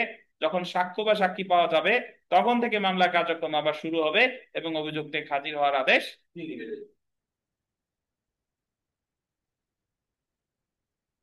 তো এখানে আমরা একটা উদাহরণ পড়ি। তার আগে, উদাহরণের আগে আমি একটা কথা বলে রাখি। 249 ধারা তখনই প্রযোজ্য হবে যখন রাষ্ট্রপক্ষের সাক্ষ্য গ্রহণ একেবারেই শুরু হয় নাই, মানে কারোর সাক্ষ্য গ্রহণই শুরু হয় নাই, সাক্ষী একটাও আনতে পারে নাই। সেই ক্ষেত্রে যদি আনতে না পারে, কয়েক তারিখ চলে গেছে আনতে পারতেছে না, তাইলে 249 ধারায় মামলা কার্যক্রম বন্ধ করতে পারে। কিন্তু দুইজনে আনছে এরপরে আর আনতে পারতেছে না, সেই ক্ষেত্রে 249 ধারা প্রযোজ্য হবে। বুঝেন কিনা? 249 ধারা আনতে হলে টোটালি আনে নাই, এখনো শুরু করতেই পারে নাই। হ্যাঁ, সেই ক্ষেত্রে হলো 249। যদি এরকম হয় যে দুইজনে আনছে তিনজনে আনছে এরপর আর আনতে পারতেছে না, তাহলে 249 ধারা প্রযোজ্য হবে। বুঝছেন নির্মল? তাহলে দেখেন, ম্যাজিস্ট্রেট কোর্টে বিচারাধীন মামলায় পুলিশ প্রয়োজনীয় সাক্ষী হাজির করতে ব্যর্থ হয় শুনানি মুলতবি করে পুলিশকে সাক্ষী হাজির করার জন্য ম্যাজিস্ট্রেট কতিপয় সময়ও দিয়েছে। তারপরেও পুলিশ সাক্ষী হাজির করতে ব্যর্থ হয়। যেহেতু পুলিশ সাক্ষী হাজির করতে ব্যর্থ হচ্ছে, সেহেতু 249 ধারা অনুসারে ম্যাজিস্ট্রেট মামলা কার্যক্রম বন্ধ করে অভিযুক্তকে মুক্তি দিতে পারে। পরবর্তীতে যদি পুলিশ সাক্ষী হাজির করতে পারে তাহলে ম্যাজিস্ট্রেট পুনরায় মামলা কার্যক্রম শুরু করবে এবং অভিযুক্তকে হাজির হওয়ার নির্দেশ করবে। কিন্তু পুলিশ যদি সাক্ষী হাজির করতে ব্যর্থ হয় তাহলে ম্যাজিস্ট্রেট খালাসও দিতে পারে। এটা হলো পরের কথা। এটা হলো যে ধরেন আর আনতে পারেই নাই, 2 বছর চলে গেছে 3 বছর চলে গেছে আনতেই পারেই নাই, তাহলে একটা সময় গিয়ে ম্যাজিস্ট্রেট ইচ্ছা করলে কিও দিতে পারে, খালাসও দিতে পারে। ছোট্ট করে একটা 26 লেখা আছে, দেখছেন? একেবারে নিচেই চলে আসে, খালাসও যে দিতে পারে এই কথাটা বলা আছে 39 ডিএলআর এডি 36, 49 সরি 49 ডিএলআর এডি 36। এই মামলায় বলছে যে যদি কখনো সাক্ষী হাজির করতে নাও পারে তাহলে সেই ক্ষেত্রে কি দিতে পারে? খালাস দিতে পারে। তারপরে দেখেন 249 ধারায় শুধুমাত্র মামলার কার্যক্রম বন্ধের ক্ষমতা দেওয়া হয়নি, বরং ম্যাজিস্ট্রেটকে মামলার কার্যক্রম আন্ডারলাইন করবেন পুনরায় শুরুর ক্ষমতাও দেওয়া হয়েছে। অর্থাৎ যে মামলা আপনি বন্ধ করবেন 249-এ, শুরুও করবেন কত দিয়ে? 249-এ। অর্থাৎ যদি ওই মামলাটা আসামি বাদী পক্ষ পুনরায় শুরু করতে চায়, তাহলে দরখাস্ত দিবে ওই ম্যাজিস্ট্রেট আদালতে কত ধারায়? 249 ধারা। আবার যে যে আসামি পক্ষ বন্ধ করতে চাচ্ছে সেও দরখাস্ত দিবে কততে? 249-এ। বলেন। শুরু করতে দেয় মামলার কার্যক্রম ধরে একটা সাক্ষী আনতে পারে আসামি পক্ষ ই করলো, মানে কার্যক্রম স্থগিত করে শুরু করতে দেয়, সাময়িকভাবে মুক্তি দিল। এখন ওই মামলাটা যদি বাদী পক্ষ একদিন জানতে পারে, এখন যদি মনে করতে সাক্ষী ছুটি আসলো, তাহলে ওই বাদী কি পুনরায় 249 ধারা আবার দরখাস্ত মামলা রানিং করার জন্য? জি, বুঝছেন? প্রতিকারে চলে আসি আমরা। 249 ধারায় মামলা কার্যক্রম বন্ধের ক্ষেত্রে রাষ্ট্রপক্ষ বা নালিশকারী বিচারিক আদালতে উক্ত মামলার বিচার গোল দিবেন পুনর্জীবিত বা পুনরায় চালুর জন্য আবেদন করতে পারে, এবং উক্ত ক্ষেত্রে মামলার কার্যক্রম যেখান থেকে বন্ধ হয়ে গিয়েছিল সেখান থেকে আবার শুরু হবে। 3টে স্টার দেন, যে জায়গা থেকে বন্ধ হয়েছিল সেই জায়গা থেকে আবার শুরু হবে। যে ম্যাজিস্ট্রেট মামলার কার্যক্রম বন্ধের নির্দেশ দিয়েছিল সে উক্ত বন্ধের আদেশ বাতিল করতে পারে এবং মামলার কার্যক্রম শুরু করতে পারে যদি সাক্ষী পাওয়া যায়। তারপরে দেখেন 249 ধারায় মামলার কার্যক্রম বন্ধের আদেশের বিরুদ্ধে দায়রা আদালতে রিভিশন দায়ের করা যায়।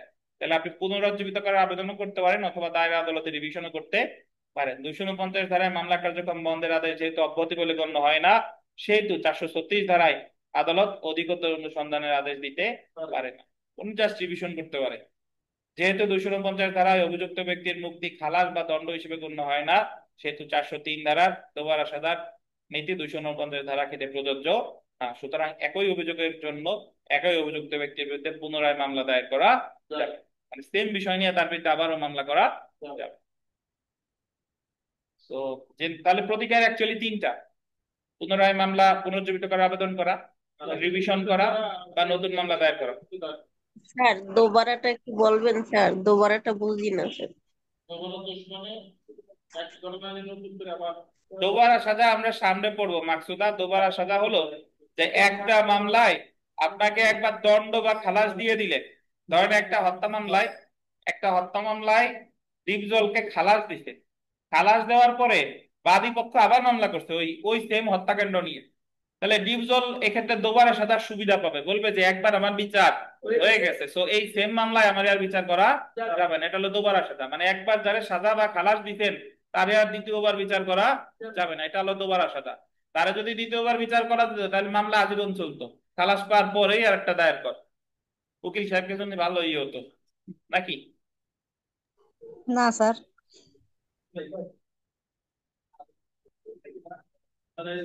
মাকসুদা বুঝছেন?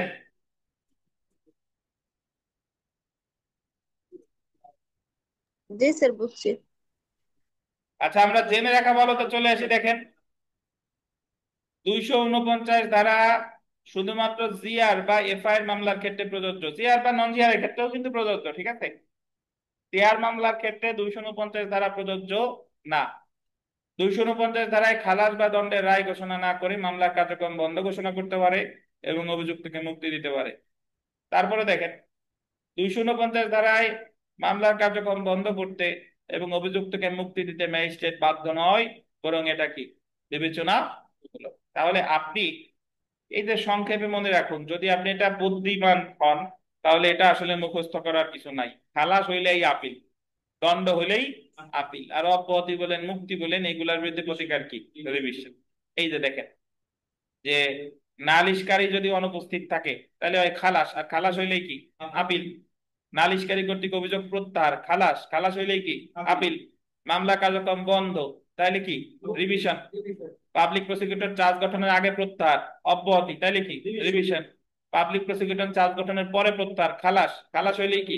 আপিল। তাহলে খালাস হইলেই আপিল, অব্যাহতি হইলেই রিভিশন, মুক্তি হইলেও রিভিশন। এই লুকসানা 1 নম্বর প্রশ্ন পড়েন। জি স্যার, পড়তেছি। The code of criminal procedure 1898 এর 249 ধারার বিধান মতে ম্যাজিস্ট্রেট আসামিকে মুক্তি দেওয়ার জন্য মামলাটি ড্যাশ করবেন। ক মুলতবি, খ স্থগিত, গ বন্ধ, ঘ খারিজ। কি করবে? বন্ধ করবে, স্টপ, STOP। ঠিক আছে, স্থগিত না। জি স্যার। যদি কখনো বন্ধ অপশনটা বাংলায় না থাকতো তাইলে উত্তরে হতো স্থগিত।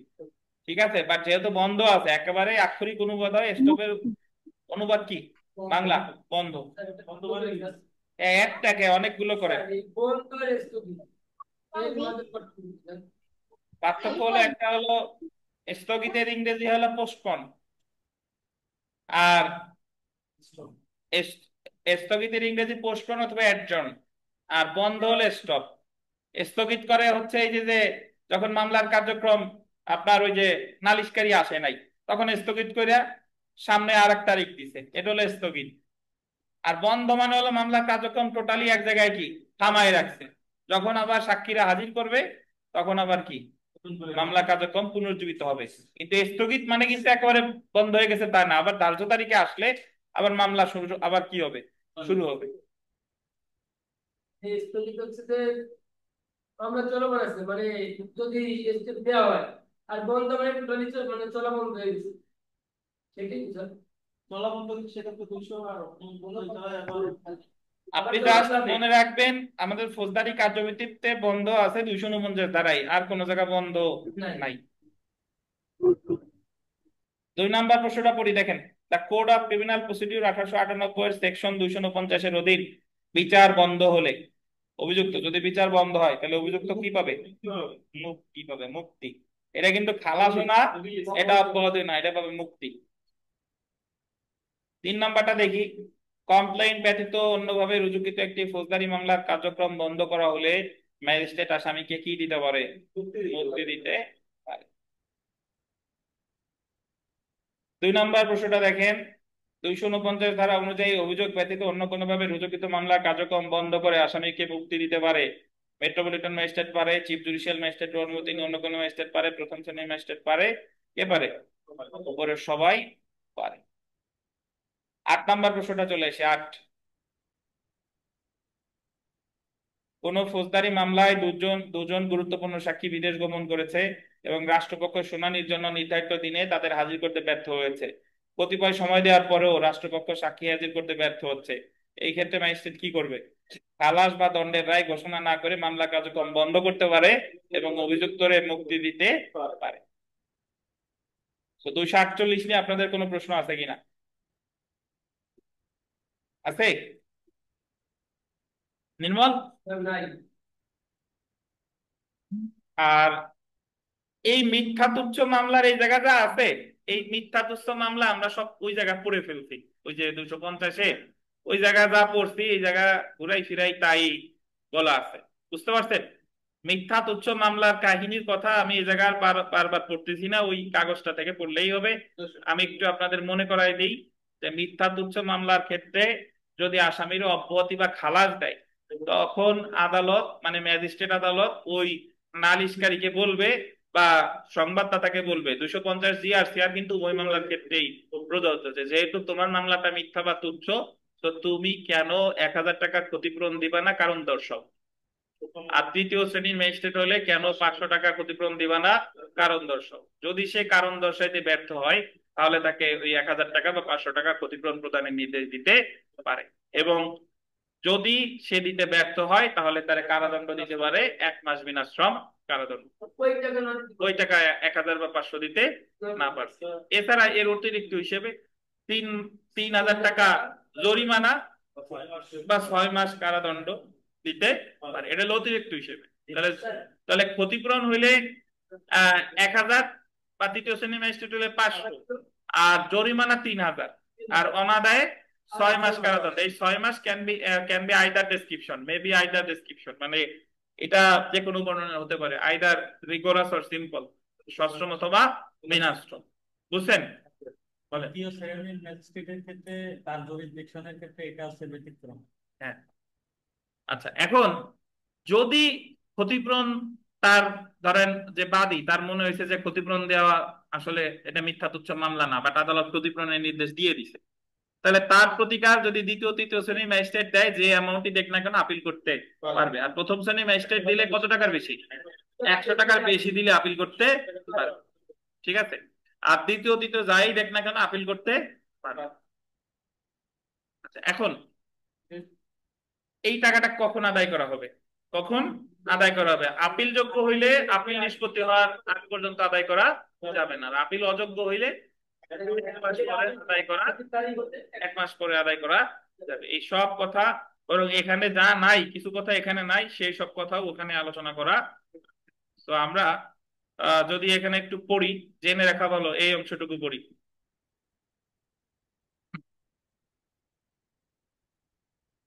250 ধারায় ক্ষতিপূরণ কম্পেনসেশন প্রদানের আদেশ দিতে পারে সর্বোচ্চ 1000 টাকা, এবং জরিমানা বা অর্থদণ্ড প্রদানের আদেশ দিতে পারে সর্বোচ্চ কত?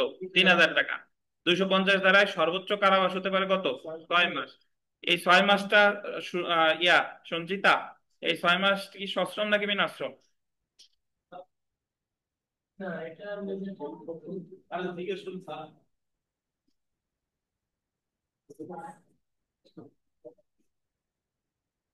সশ্রম হতে পারে, বিনাশ্রম হতে পারে।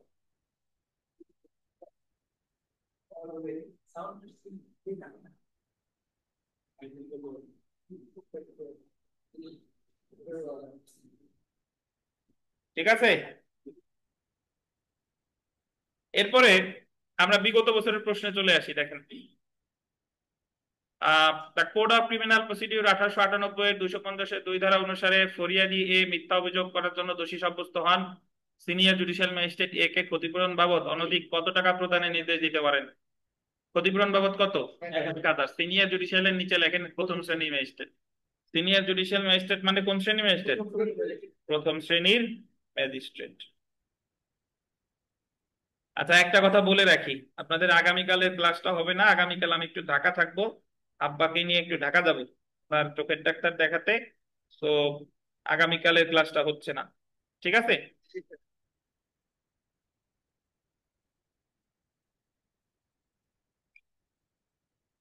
2 নম্বরে চলে আসি আমরা। দেখেন যে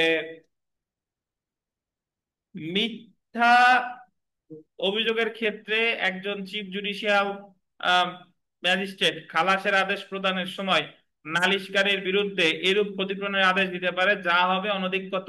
ক্ষতিপূরণ। চিফ জুডিশিয়াল ম্যাজিস্ট্রেট মানে উনি তো প্রথম শ্রেণী, উনি কত টাকা? 1000 টাকা। বুঝছেন? আর যদি এই আদেশটা কে দিত? তৃতীয় শ্রেণী ম্যাজিস্ট্রেট হলে কত হতো? 500 টাকা। তো আশা করি এখানে যে প্রশ্ন আছে এগুলা সব করে ফেলবেন, এগুলা সব পারবেন। পারবেন না ইনশাল্লাহ? ইনশাল্লাহ পারবেন। সো আমরা একটু 2 মিনিট বিরতি, তারপরে আমরা সংক্ষিপ্ত বিচার বা সামারি ট্রায়াল শুরু করি। আচ্ছা, তাহলে এই যে যে আমরা যে অধ্যায়টা পড়লাম ভাই, ম্যাজিস্ট্রেট এবং দায়রা আদালতের যে বিচার পদ্ধতি, এটা মানে খুবই গুরুত্বপূর্ণ 2টা অধ্যায় ছিল। এবং এখান থেকে আপনাদের প্রশ্ন মিনিমাম এমসিকিউ তে 2 মার্ক আসার খুবই সম্ভাবনা আছে, এখান থেকে পাবেনই পাবেন। সো আপনি যদি, জি, এখান থেকে প্রশ্ন আসবেই আসবে। সো এখান থেকে আপনি ভালো করে প্রশ্ন পড়লে এখান থেকে কিন্তু প্রশ্ন অবশ্যই পাচ্ছেন। বুঝতে পারছেন? সো আমরা চলে আসি সংক্ষিপ্ত বিচার বা সামারি ট্রায়াল। সামারি ট্রায়াল বা সংক্ষিপ্ত বিচার ধারা দেখেন 260 থেকে 200 কত 65, এবং পাশে লেখেন অধ্যায় 22।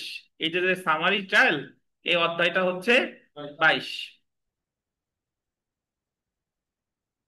কি মন হাসেন কে?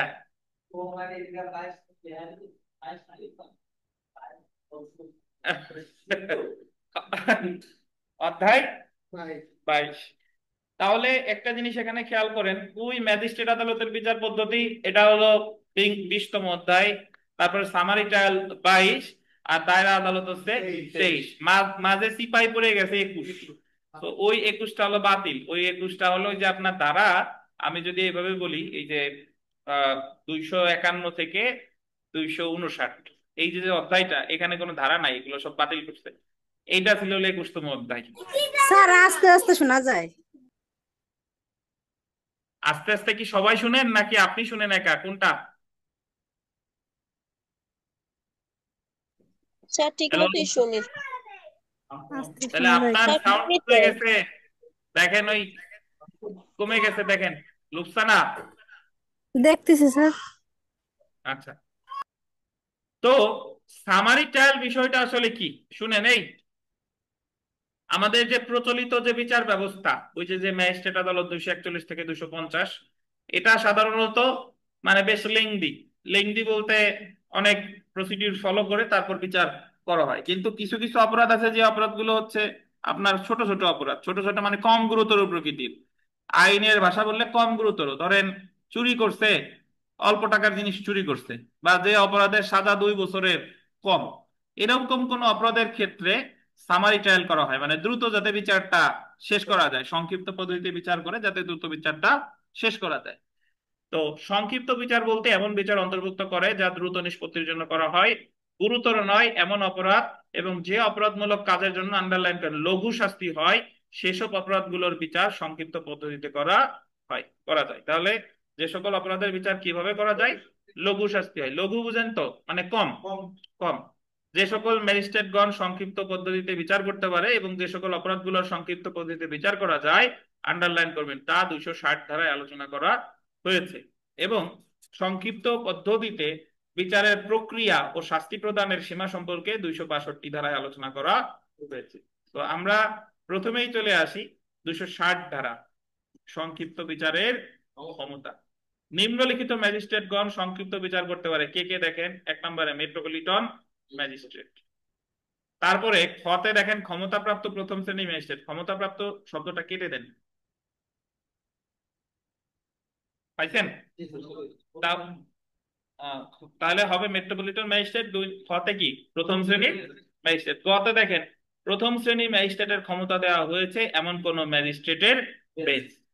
প্রথম শ্রেণীর ম্যাজিস্ট্রেটের ক্ষমতা দেওয়া হয়েছে এমন কোন ম্যাজিস্ট্রেটের বেঞ্চ। এই বেঞ্চ মানে বসার বেঞ্চ না, আপনারা যে বেঞ্চে বসছেন এই বেঞ্চ না, এই বেঞ্চ মানে হলো বিচার আসন, যখন কোর্টে বসে যেখানে বিচার কার্যক্রম পরিচালনা করে সেটাকেই বলা হচ্ছে বেঞ্চ। তাহলে প্রথম শ্রেণী ম্যাজিস্ট্রেটের ক্ষমতা দেওয়া হয়েছে এরকম কোন বেঞ্চ পারে, প্রথম শ্রেণী ম্যাজিস্ট্রেট পারে, আর কে পারে? মেট্রোপলিটন ম্যাজিস্ট্রেট পারে। তো এখানে ডান সাইডে একটু লেখেন, ডান সাইডে একটা কথা একটু লেখেন যে 260 ধারায়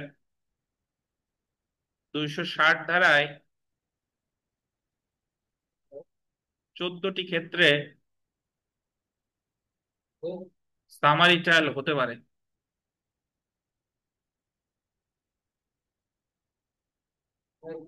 হুম, 260 ধারায় 14টি ক্ষেত্রে সামারি ট্রায়াল হতে পারে।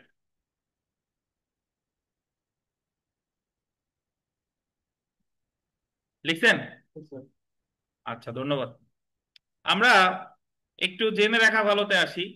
জেনে রাখা ভালো যে সংক্ষিপ্ত বিচার পদ্ধতিতে কোনো অপরাধে কোনো ব্যক্তি অপরাধী হলে তাকে গোল দিবেন 2 বছরের অধিক মেয়াদে কারাদণ্ডে দণ্ডিত করা যাবে না। অর্থাৎ সংক্ষিপ্ত বিচার পদ্ধতিতে সর্বোচ্চ সাজা দেওয়া যাবে কত? 2 বছর। কত বছর? 2 বছর। দেখেন, no sentence of imprisonment for a term exceeding 2 years shall be passed in the case of any conviction under this chapter। তাহলে যদি বলা যায় যে সংক্ষিপ্ত বিচার পদ্ধতিতে কোনো ব্যক্তিকে সর্বোচ্চ সাজা দেওয়া যাবে কত বছর? 2 বছর। সংক্ষিপ্ত বিচারের ক্ষেত্রে ম্যাজিস্ট্রেট সর্বোচ্চ 2 বছরের কারাবাস দিতে পারে। সংক্ষিপ্ত বিচারের ক্ষেত্রে ম্যাজিস্ট্রেট, আন্ডারলাইন করবেন, 200 টাকার বেশি জরিমানা না করলে তার বিরুদ্ধে আপিল করা যাবে না। মানে যদি তিনি সংক্ষিপ্ত বিচারে মাত্র 200 টাকা জরিমানা করে, কত টাকা? 200 টাকা জরিমানা করলে কিন্তু আপিল করা যাবে না। অর্থাৎ 200 টাকার বেশি জরিমানা করলে আপিল করা যাবে। আহ এখানে একটু স্টার দিয়ে একটা কথা লেখেন যে কারাবাস প্লাস অর্থদণ্ড হলে যাবে, মানে একটু বুঝাই। মানে এখানে একটা কথা হলো ওই যে আবার এই লাইনটা দেখেন, সংক্ষিপ্ত বিচারের ক্ষেত্রে ম্যাজিস্ট্রেট 200 টাকার বেশি জরিমানা না করলে, লেখা আছে না? এখানে লেখেন যে শুধু, শুধু শব্দটা লেখেন, শুধুমাত্র। 200 টাকার আগে লেখেন একটা শব্দ, শুধুমাত্র।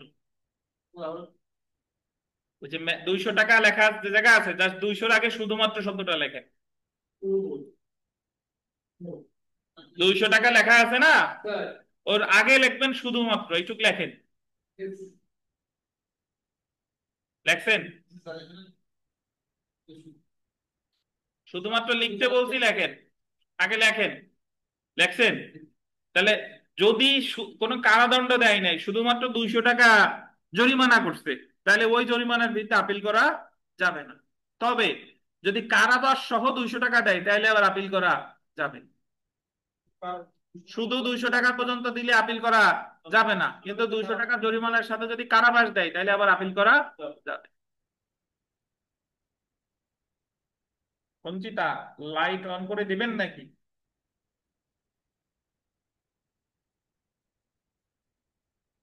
ধন্যবাদ। স্যার, বলেন। মানে এদিকে কথাটা হচ্ছে যে যদি মানে শুধুমাত্র 200 টাকা জরিমানা করে, হ্যাঁ। তাহলে সেই ক্ষেত্রে আপিল করা যাবে? যাবে না। যাবে না। শুধু জরিমানা করলে আপিল করা যাবে না, যাবে না। কিন্তু যদি ওই জরিমানার সাথে কারাবাস দিত, তাইলে আপিল করবে। তাহলে আপিল করা যাইতো। বুঝছেন নির্মল? আপনি বুঝবেন না তা কেমনে হয়?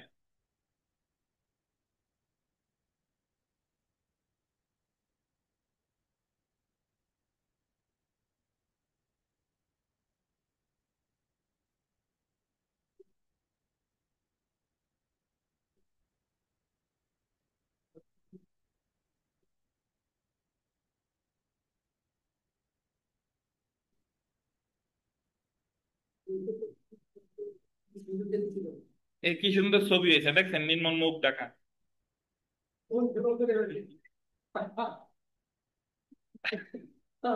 দেখেন। তো তাহলে আমরা এখানে যে কথাটা বুঝছেন, এটা গুরুত্বপূর্ণ ভাই। যদি শুধু সামারি ট্রায়াল হয়, সেক্ষেত্রে মানে সামারি ট্রায়ালে শুধু 200 টাকা জরিমানা করলে আপিল করা যায় না, কিন্তু যদি 200 টাকার সাথে কারাবাসও দেয়, কারাদণ্ডও দেয়, সেক্ষেত্রে আপিল করা যাবে। ইভেন 100 টাকার সাথে যদি কারাবাসও দেয়, তাও আপিল করা যাবে। মোটামুটি স্যার কারাবাসীতে ওর জন্য ধাক্তি, জি তাইলে আপিল করা যাবে। জি। তো বিগত বছরের প্রশ্ন দেখেন, আমরা এখানে একটা প্রশ্ন করি, দ্য পেনাল কোড 1860 এর কোন ধারায় অপরাধের বিচারের সংক্ষিপ্ত পদ্ধতিতে করা যাবে না? আপনি এখানে জাস্ট মনে রাখেন যে সংক্ষিপ্ত পদ্ধতিতে বিচার করা যায় যেগুলো ছোট অপরাধ, যেগুলো সাজা কম। এখন আপনি বলতে পারেন যে স্যার আমরা তো দণ্ডবিধি এখনো পড়ি নাই, বাট আমি এখানে বলে দিচ্ছি যে কোনটার সাজা কি আছে। দেখেন, এই জায়গায় 326-এর সাজা যাবজ্জীবন বা 10 বছর, 323-এর সাজা 1 বছর, 406-এর সাজা 3 বছর, 426-এর সাজা বোধহয় 1 মাস বা 3 মাস, এই টাইপের হতে পারে। তো তাহলে সবচেয়ে বেশি সাজা কোনটায় আছে? 326। 326-এ আছে voluntarily causing heart with deadly weapon, মানে মারাত্মক অস্ত্র সহ গুরুতর আঘাত। তাহলে এই বাকি তিনটা করা যাবে সামারি ট্রায়াল, কিন্তু এই যে যে 1 নাম্বার যেটা মানে ক নাম্বার যেটা, এটা কিন্তু করা যাবে। তারপরে দেখেন 2 নাম্বার, নিম্নের কোন অপরাধের ক্ষেত্রে সংক্ষিপ্ত বিচার পদ্ধতি প্রযোজ্য? গুরুতর আঘাত, দণ্ডনীয় নরহত্যা, বেপরোয়া যান চালানোর দ্বারা মৃত্যু, সাধারণ আঘাত। আপনি যদি জাস্ট কমন সেন্স অ্যাপ্লাই করেন, গুরুতর আঘাত, দণ্ডনীয় নরহত্যা, বেপরোয়া যান চালানোর দ্বারা মৃত্যু, এই তিনটারে বড়ই আঘাত মনে হয় নাকি, বড় অপরাধ। তাহলে এখানে সাধারণ আঘাত ধরে নেওয়া যায়, এই অপরাধ হচ্ছে কম গুরুতর প্রকৃতির, সো এখানে সামারি ট্রায়াল করা যেতে পারে। 3 নাম্বার প্রশ্নটা যদি একটু দেখেন, যে ফৌজদারি কার্যবিধি অনুসারে সংক্ষিপ্ত বিচারের ক্ষেত্রে সর্বোচ্চ শাস্তি কত বছর? সংক্ষিপ্ত বিচারের সর্বোচ্চ শাস্তি 2 বছর। এখানে একটু স্টার দিয়ে লেখেন, সংক্ষিপ্ত বিচারে, সংক্ষিপ্ত বিচারে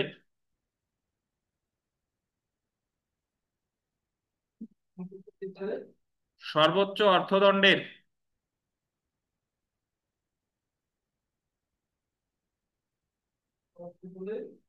সংক্ষিপ্ত বিচারের সর্বোচ্চ অর্থদণ্ড প্রদানের, দেখেন, সংক্ষিপ্ত বিচারের সর্বোচ্চ অর্থদণ্ড প্রদানের, প্রদানের কোন সুনির্দিষ্ট বিধান,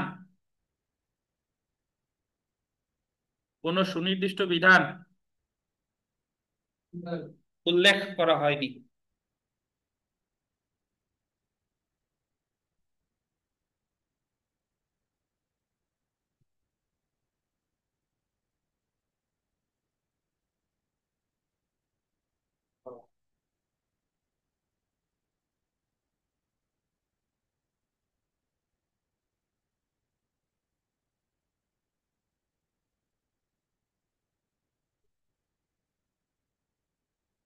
তাহলে ভাই যদি আপনাকে বলে যে সংক্ষিপ্ত বিচারে সর্বোচ্চ কারাদণ্ড দিতে পারে কতদিন?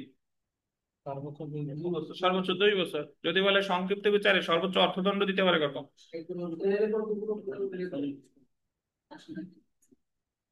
কেন? সেটা পরে আসতেছি, কত টাকা অর্থদণ্ড দিবে এটা কোনো বিধান নাই, এমনি ম্যাজিস্ট্রেটের যে ক্ষমতা আছে সেই ক্ষমতা অনুসারে আর কি। যেটা ওই যে 32-এ বলছে, 32 ধারা মনে আছে আপনাদের? কি মনে আছে বলেন? বলছে মেট্রোপলিটন ম্যাজিস্ট্রেট বা উপজেলা ম্যাজিস্ট্রেট হুম। তিনজন বা এই সম্ভব মানে 5 বছর কারাদণ্ড 10 লাখ টাকা জরিমানা। হ্যাঁ, আর তারপর আর বাদ বাকি 3 বছর।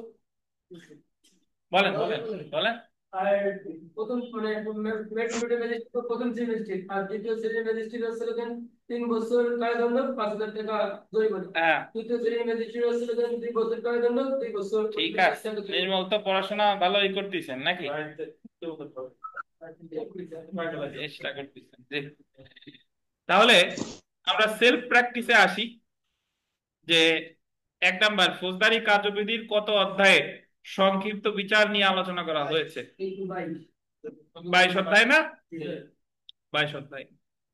3 নাম্বার প্রশ্নটা দেখেন, no sentence of imprisonment for a term exceeding 2 years shall be passed in the case of any conviction under this chapter। কত এটা? 200 কত? 262। তো এখানে এটা বেশি গুরুত্বপূর্ণ না হলো 4 নাম্বারটা বেশ গুরুত্বপূর্ণ, যে নো সেন্টেন্স অফ ইমপ্রিজনমেন্ট মানে কোনো কারাদণ্ড দেওয়া যাবে না for a term exceeding 2 years, মানে 2 বছরের বেশি। বুঝছেন? তো 8 নাম্বার প্রশ্নটা দেখেন, 8 নাম্বারটা এটা আপনাদের পুরাতন বইতে আছে, 8 নাম্বারটা আছে দেখেন, সরকার ফৌজদারি কার্যবিধির কত ধারার অধীন দ্বিতীয় বা তৃতীয় শ্রেণীর ম্যাজিস্ট্রেটের এখতিয়ার প্রদত্ত হয়েছে এমন কোন বেঞ্চকে সংক্ষিপ্ত পদ্ধতিতে বিচারের এখতিয়ার বা বিচারের ক্ষমতা দিতে পারে? ওখানে যে পড়লাম ওখানে কিন্তু সংক্ষিপ্ত বিচার করতে পারে মেট্রোপলিটন ম্যাজিস্ট্রেট, প্রথম শ্রেণী ম্যাজিস্ট্রেট বা প্রথম শ্রেণী ম্যাজিস্ট্রেটের ক্ষমতাপ্রাপ্ত বেঞ্চ। বাট এখানে দ্বিতীয় বা তৃতীয় শ্রেণীর ম্যাজিস্ট্রেটকেও সরকার সংক্ষিপ্ত পদ্ধতিতে বিচারের ক্ষমতা দিতে পারে। দেখেন 261 ধারায়, এখানে একটু লেখেন 261 ধারায় 4টি ক্ষেত্রে, একটু স্টার দিয়ে লেখেন 261 ধারায় কয়টি ক্ষেত্রে বলেন? 4টি ক্ষেত্রে।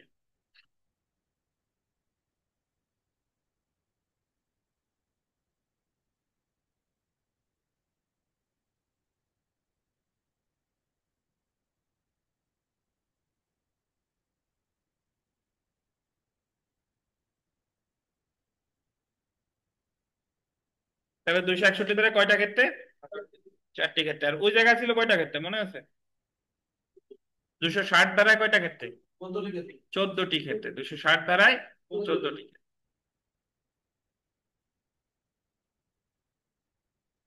10 নাম্বার প্রশ্নটা বিবিআই, 10 নাম্বার পরের প্রশ্ন। সামারি ডট ডট ডট সংক্ষিপ্ত পদ্ধতিতে বিচার করা যেতে পারে মৃত্যুদণ্ডযোগ্য অপরাধ, যাবজ্জীবন কারাদণ্ডযোগ্য অপরাধ, অনধিক 7 বছর কারাদণ্ডযোগ্য অপরাধ, অনধিক 2 বছর কারাদণ্ডযোগ্য অপরাধ। কোনটা? অনধিক 2 বছর কারাদণ্ডযোগ্য অপরাধ। 11 নাম্বারটা আরো গুরুত্বপূর্ণ, চুরিকৃত সম্পত্তির মূল্য 1.5 টাকার বেশি না হলে চুরির অপরাধ সংক্ষিপ্ত পদ্ধতিতে করা যাবে না। 10,000 টাকার বেশি না হলে চুরির অপরাধ সংক্ষিপ্ত পদ্ধতিতে করা যেতে পারে। মানে যদি চুরিকৃত সম্পত্তির মূল্য 10,000 টাকার বেশি হয় তাহলে আর সামারি ট্রায়াল হবে না, কিন্তু যদি 10,000 টাকা পর্যন্ত হয় তাহলে ওই বিচারটা সামারি ট্রায়ালে করা যাবে। ছোট্ট একটা খাসি চুরি করছে, এখন খাসির মূল্য এখনো অবশ্য 10,000-এর বেশি চলেই যায় নাকি। ধরেন সাইকেল চুরি করছে, তাহলে মুরগি চুরি করছে, অনেক মুরগির দাম আছে আবার 50-60 হাজার, বিশেষ প্রজাতির, ঠিক আছে, ওই কি বাহামা নাকি কি জানি আছে। তো তো তাহলে যদি এটা যে জিনিসটা আমার মনে রাখতে হবে যে সামারি ট্রায়ালের বিচার করা যেতে পারে চুরিকৃত সম্পত্তির মূল্য যদি হয় কত টাকা? 10,000 টাকা। এটা বিবিআই। তারপরে দেখেন, সংক্ষিপ্ত বিচারে প্রদত্ত ড্যাশের বিরুদ্ধে আপিল করা যায় না। সংক্ষিপ্ত বিচারে প্রদত্ত কিসের বিরুদ্ধে আপিল করা যায় না? অনধিক কত টাকা? 200 টাকা। অনধিক 200 টাকার বিরুদ্ধে আপিল করা যায় না। বাট এখানে কথা আছে, এই 200 টাকাটা শুধুমাত্র যদি এক্ষেত্রে আবার কারাবাস থাকে তাহলে আবার আপিল করা যাবে। তো সামারি ট্রায়াল এই যা পড়লাম এতটুকু পড়লেই ইনশাল্লাহ এখান থেকে যদি কিছু কিছু আসে পারবেন ইনশাল্লাহ। এই মামলাটা আমার এখানে নেবে ওই যে ম্যাজিস্ট্রেট, আর সংক্ষিপ্ত মেয়ে না বিশুদ্ধই করতে হবে। হ্যাঁ হ্যাঁ হ্যাঁ, ওইটুক তো সেম, ওইটুক তো সেম 200 ধারার পদ্ধতি ফলো করবে, বাদ বাকি যা আছে এই সামারি ট্রায়ালে নেবে কি নেবে না হলো চার ওই বিচারের পরে, ওই জায়গা বিচার পর্যন্ত যাওয়ার পরে, বদলি হওয়ার পরে 205 গ বা গ গতে গেলে তখন। জি আচ্ছা, তাহলে অনলাইনে যারা আছেন আপনারা তো নীরবে নিভৃতে শোনেন, কোনো কথাও বলেন না, ভাবেন যে আবার কি প্রশ্ন করে বিপদে পড়বো কিনা। এখানে আমরা মোটামুটি যারা আছি আপনারা প্রশ্ন করবেন, আপনারা এখন তো লজ্জা থাকার কথা না, আমরা তো বেশ কয়েকটা ক্লাস, এখন আপনারা নির্লজ্জ বেহায়া হয়ে যান, সমস্যা কি? প্রশ্ন করেন। নির্মল, স্যার খুব ভালো লাগছে স্যার, পড়- বইটা খুব শীঘ্রই শেষ হতে পারে। শেষ হয়ে গেল, এখনো অনেক বাকি আছে দেখেন।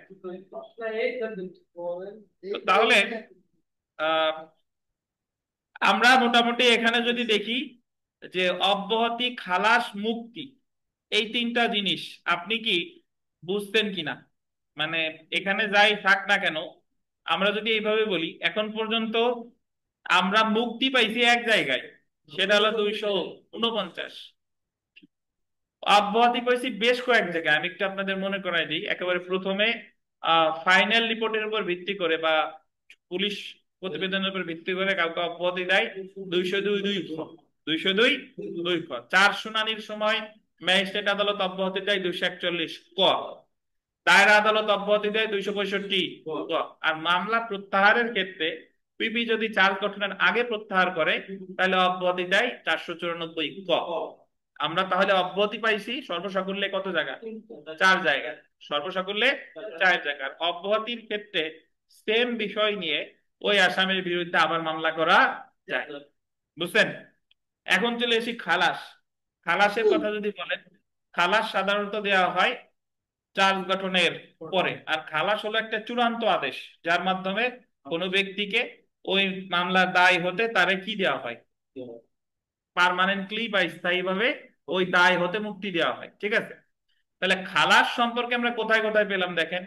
প্রথমে আমরা ম্যাজিস্ট্রেট আদালতে খালাস পেয়েছি 245, ওই যে দণ্ড বা খালাস বিচার শেষে, মনে আছে? তারপরে নালিশকারী অনুপস্থিতির কারণে খালাস দেয় 247, মনে আছে? ম্যাজিস্ট্রেট আদালতে আরো খালাস পাইছে 248, মামলা প্রত্যাহার করলে কি দেয়? খালাস। তাহলে ম্যাজিস্ট্রেট আদালতে এই 3 জায়গা কিন্তু খালাস পাইছে। আচ্ছা, এখন যদি দায়রা আদালতে আসি, দায়রা আদালতে খালাস দিচ্ছে 265 জ, 265 জ, মনে আছে? আবার দিচ্ছে 265 ট, আবার আছে 494 কতে যদি চার্জ গঠনের পরে মামলা প্রত্যাহার করে সেক্ষেত্রেও কি খালাস। তাহলে এই 6 জায়গার খালাস অলরেডি আমরা পাইছি। তো এই খালাস গুলো ছাড়াও আমরা সামনে গিয়ে আরো অনেক খালাসের দেখা পাবো। তো এই যে যে খালাসের বিরুদ্ধে প্রতিকার হলো কি আপিল, অব্যাহতির বিরুদ্ধে প্রতিকার হলো কি রিভিশন, আর মুক্তির বিরুদ্ধেও প্রতিকার কি রিভিশন, বুঝছেন? স্যার 265 ঠডা টু পূর্ববর্তী দণ্ডাদেশ সম্পর্কে সাক্ষ্য নাই কে? এখন নেয় কেন তাই? হয় স্যার। ধন্যবাদ। ধরেন আপনি লুপসানা, আপনি একটা হত্যা মামলার আসামি, এখন আপনার বিরুদ্ধে যখন চার্জ গঠন করা হলো তখন অপরপক্ষ এসে আদালতে তার আগে বলছে যে ইওর অনার, এ যে পেশাদার খুনি এর আগেও খুন করছে, আগেও খুনের মামলায় সে সাজা ভোগ করছে, এই যে দেখেন সেই রায়। তাহলে আপনার ওই যে মামলার বিচার হচ্ছে ওই মামলার চার্জ গঠনের সময় পূর্ববর্তী দণ্ডাদেশ কি করতে পারে? উল্লেখ করতে পারে। এখন পূর্ববর্তী দণ্ডাদেশ যদি উল্লেখ করে সেই ক্ষেত্রে তো আপনার ওই বিষয়ে শুধু চার্জে উল্লেখ করলেই হবে না, পূর্ববর্তী দণ্ডাদেশ কবে পাইছিল, কোন মামলায় পাইছিল, এই সম্পর্কে যে সাক্ষ্য গ্রহণ এটা করবে হলো 265 ঠতে। তো 265 ঠ তার তখনই প্রযোজ্য যখন পূর্ববর্তী দণ্ডাদেশের কথা উল্লেখ করেছে। যদি পূর্ববর্তী দণ্ডাদেশের কথা উল্লেখ না করে তাহলে 265 ঠ এর দরকার নাই। স্যার বুঝছি। তো এখানে অব্যাহতি, খালাস বা মুক্তি আপনারা রিডিং পড়ে নেবেন, আমি আর এ জায়গায় বিস্তারিত পড়তেছি না। জাস্ট এই জায়গায় একটা শখ আছে, এই শখে চলে আসি, টেবিলে চলে আসি, দেখেন। এবং আমি যে যে কথাগুলো বলছি সেই সেই জিনিসগুলোই এখানে আছে, দেখেন। খালাস যদি দেখি 245 বলছি না, আছে, ম্যাজিস্ট্রেট কোর্ট দেয়। 247 বলছি, আছে। 248 বলছি, আছে। 262 জ আছে নাকি? আর 200 একেবারে নিচে চলে আসে 494 খ আছে। বাকি তিনটা আমরা সামনে পড়বো, এখনো পড়ি নাই, তো এখানে আর বলতেছি না। বাকি তিনটা আমরা সামনে যখন পড়বো তখন জেনে যাবেন। অপরদিকে যদি আমরা অব্যাহতিতে চলে আসি, দেখেন, অব্যাহতিতে চলে আসে 202 খ, পুলিশ রিপোর্ট গ্রহণ করলে। 241 ক, 265 গ, আর কত, 494, এই সবগুলাই আমরা পড়ছি না? পড়ছি। এই সবগুলাই দেয় হলো কি? অব্যাহতি। আর অব্যাহতি দিলেই প্রতিকার হলো রিভিশন, আর খালাস দিলেই প্রতিকার কি? আপিল। কি নির্মল? স্যার, ওই যে নিচে সরকারি 493 এদিকে 99 কম। হ্যাঁ, ক দিয়ে দেন, 494 ব্র্যাকেটে ক। এই যে এখানে 494 ব্র্যাকেটে ক।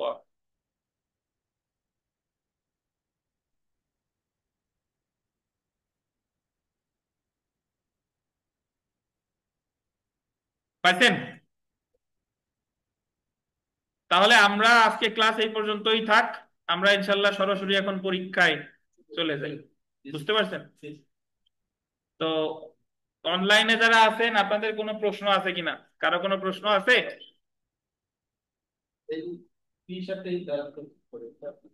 রুকসানা, মাকসুদা, আপনাদের কোনো প্রশ্ন আছে?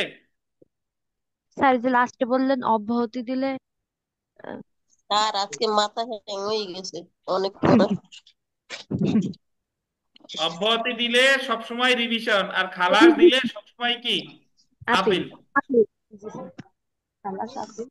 মুক্তি দিলেও এই কথা রিভিশন। বলছি। মুক্তি দিলেও রিভিশন, মুক্তি দিলেও রিভিশন। খালাস। তো ধন্যবাদ, ভালো থাকেন। আগামীকাল আপনাদের ক্লাস নাই, আর পড়া সোমবারে। আজকে ভালো থাকেন, আল্লাহ হাফেজ। আর আমি গ্রুপে প্রশ্ন দিচ্ছি, পরীক্ষা দেন। আল্লাহ হাফেজ, আসসালামু আলাইকুম।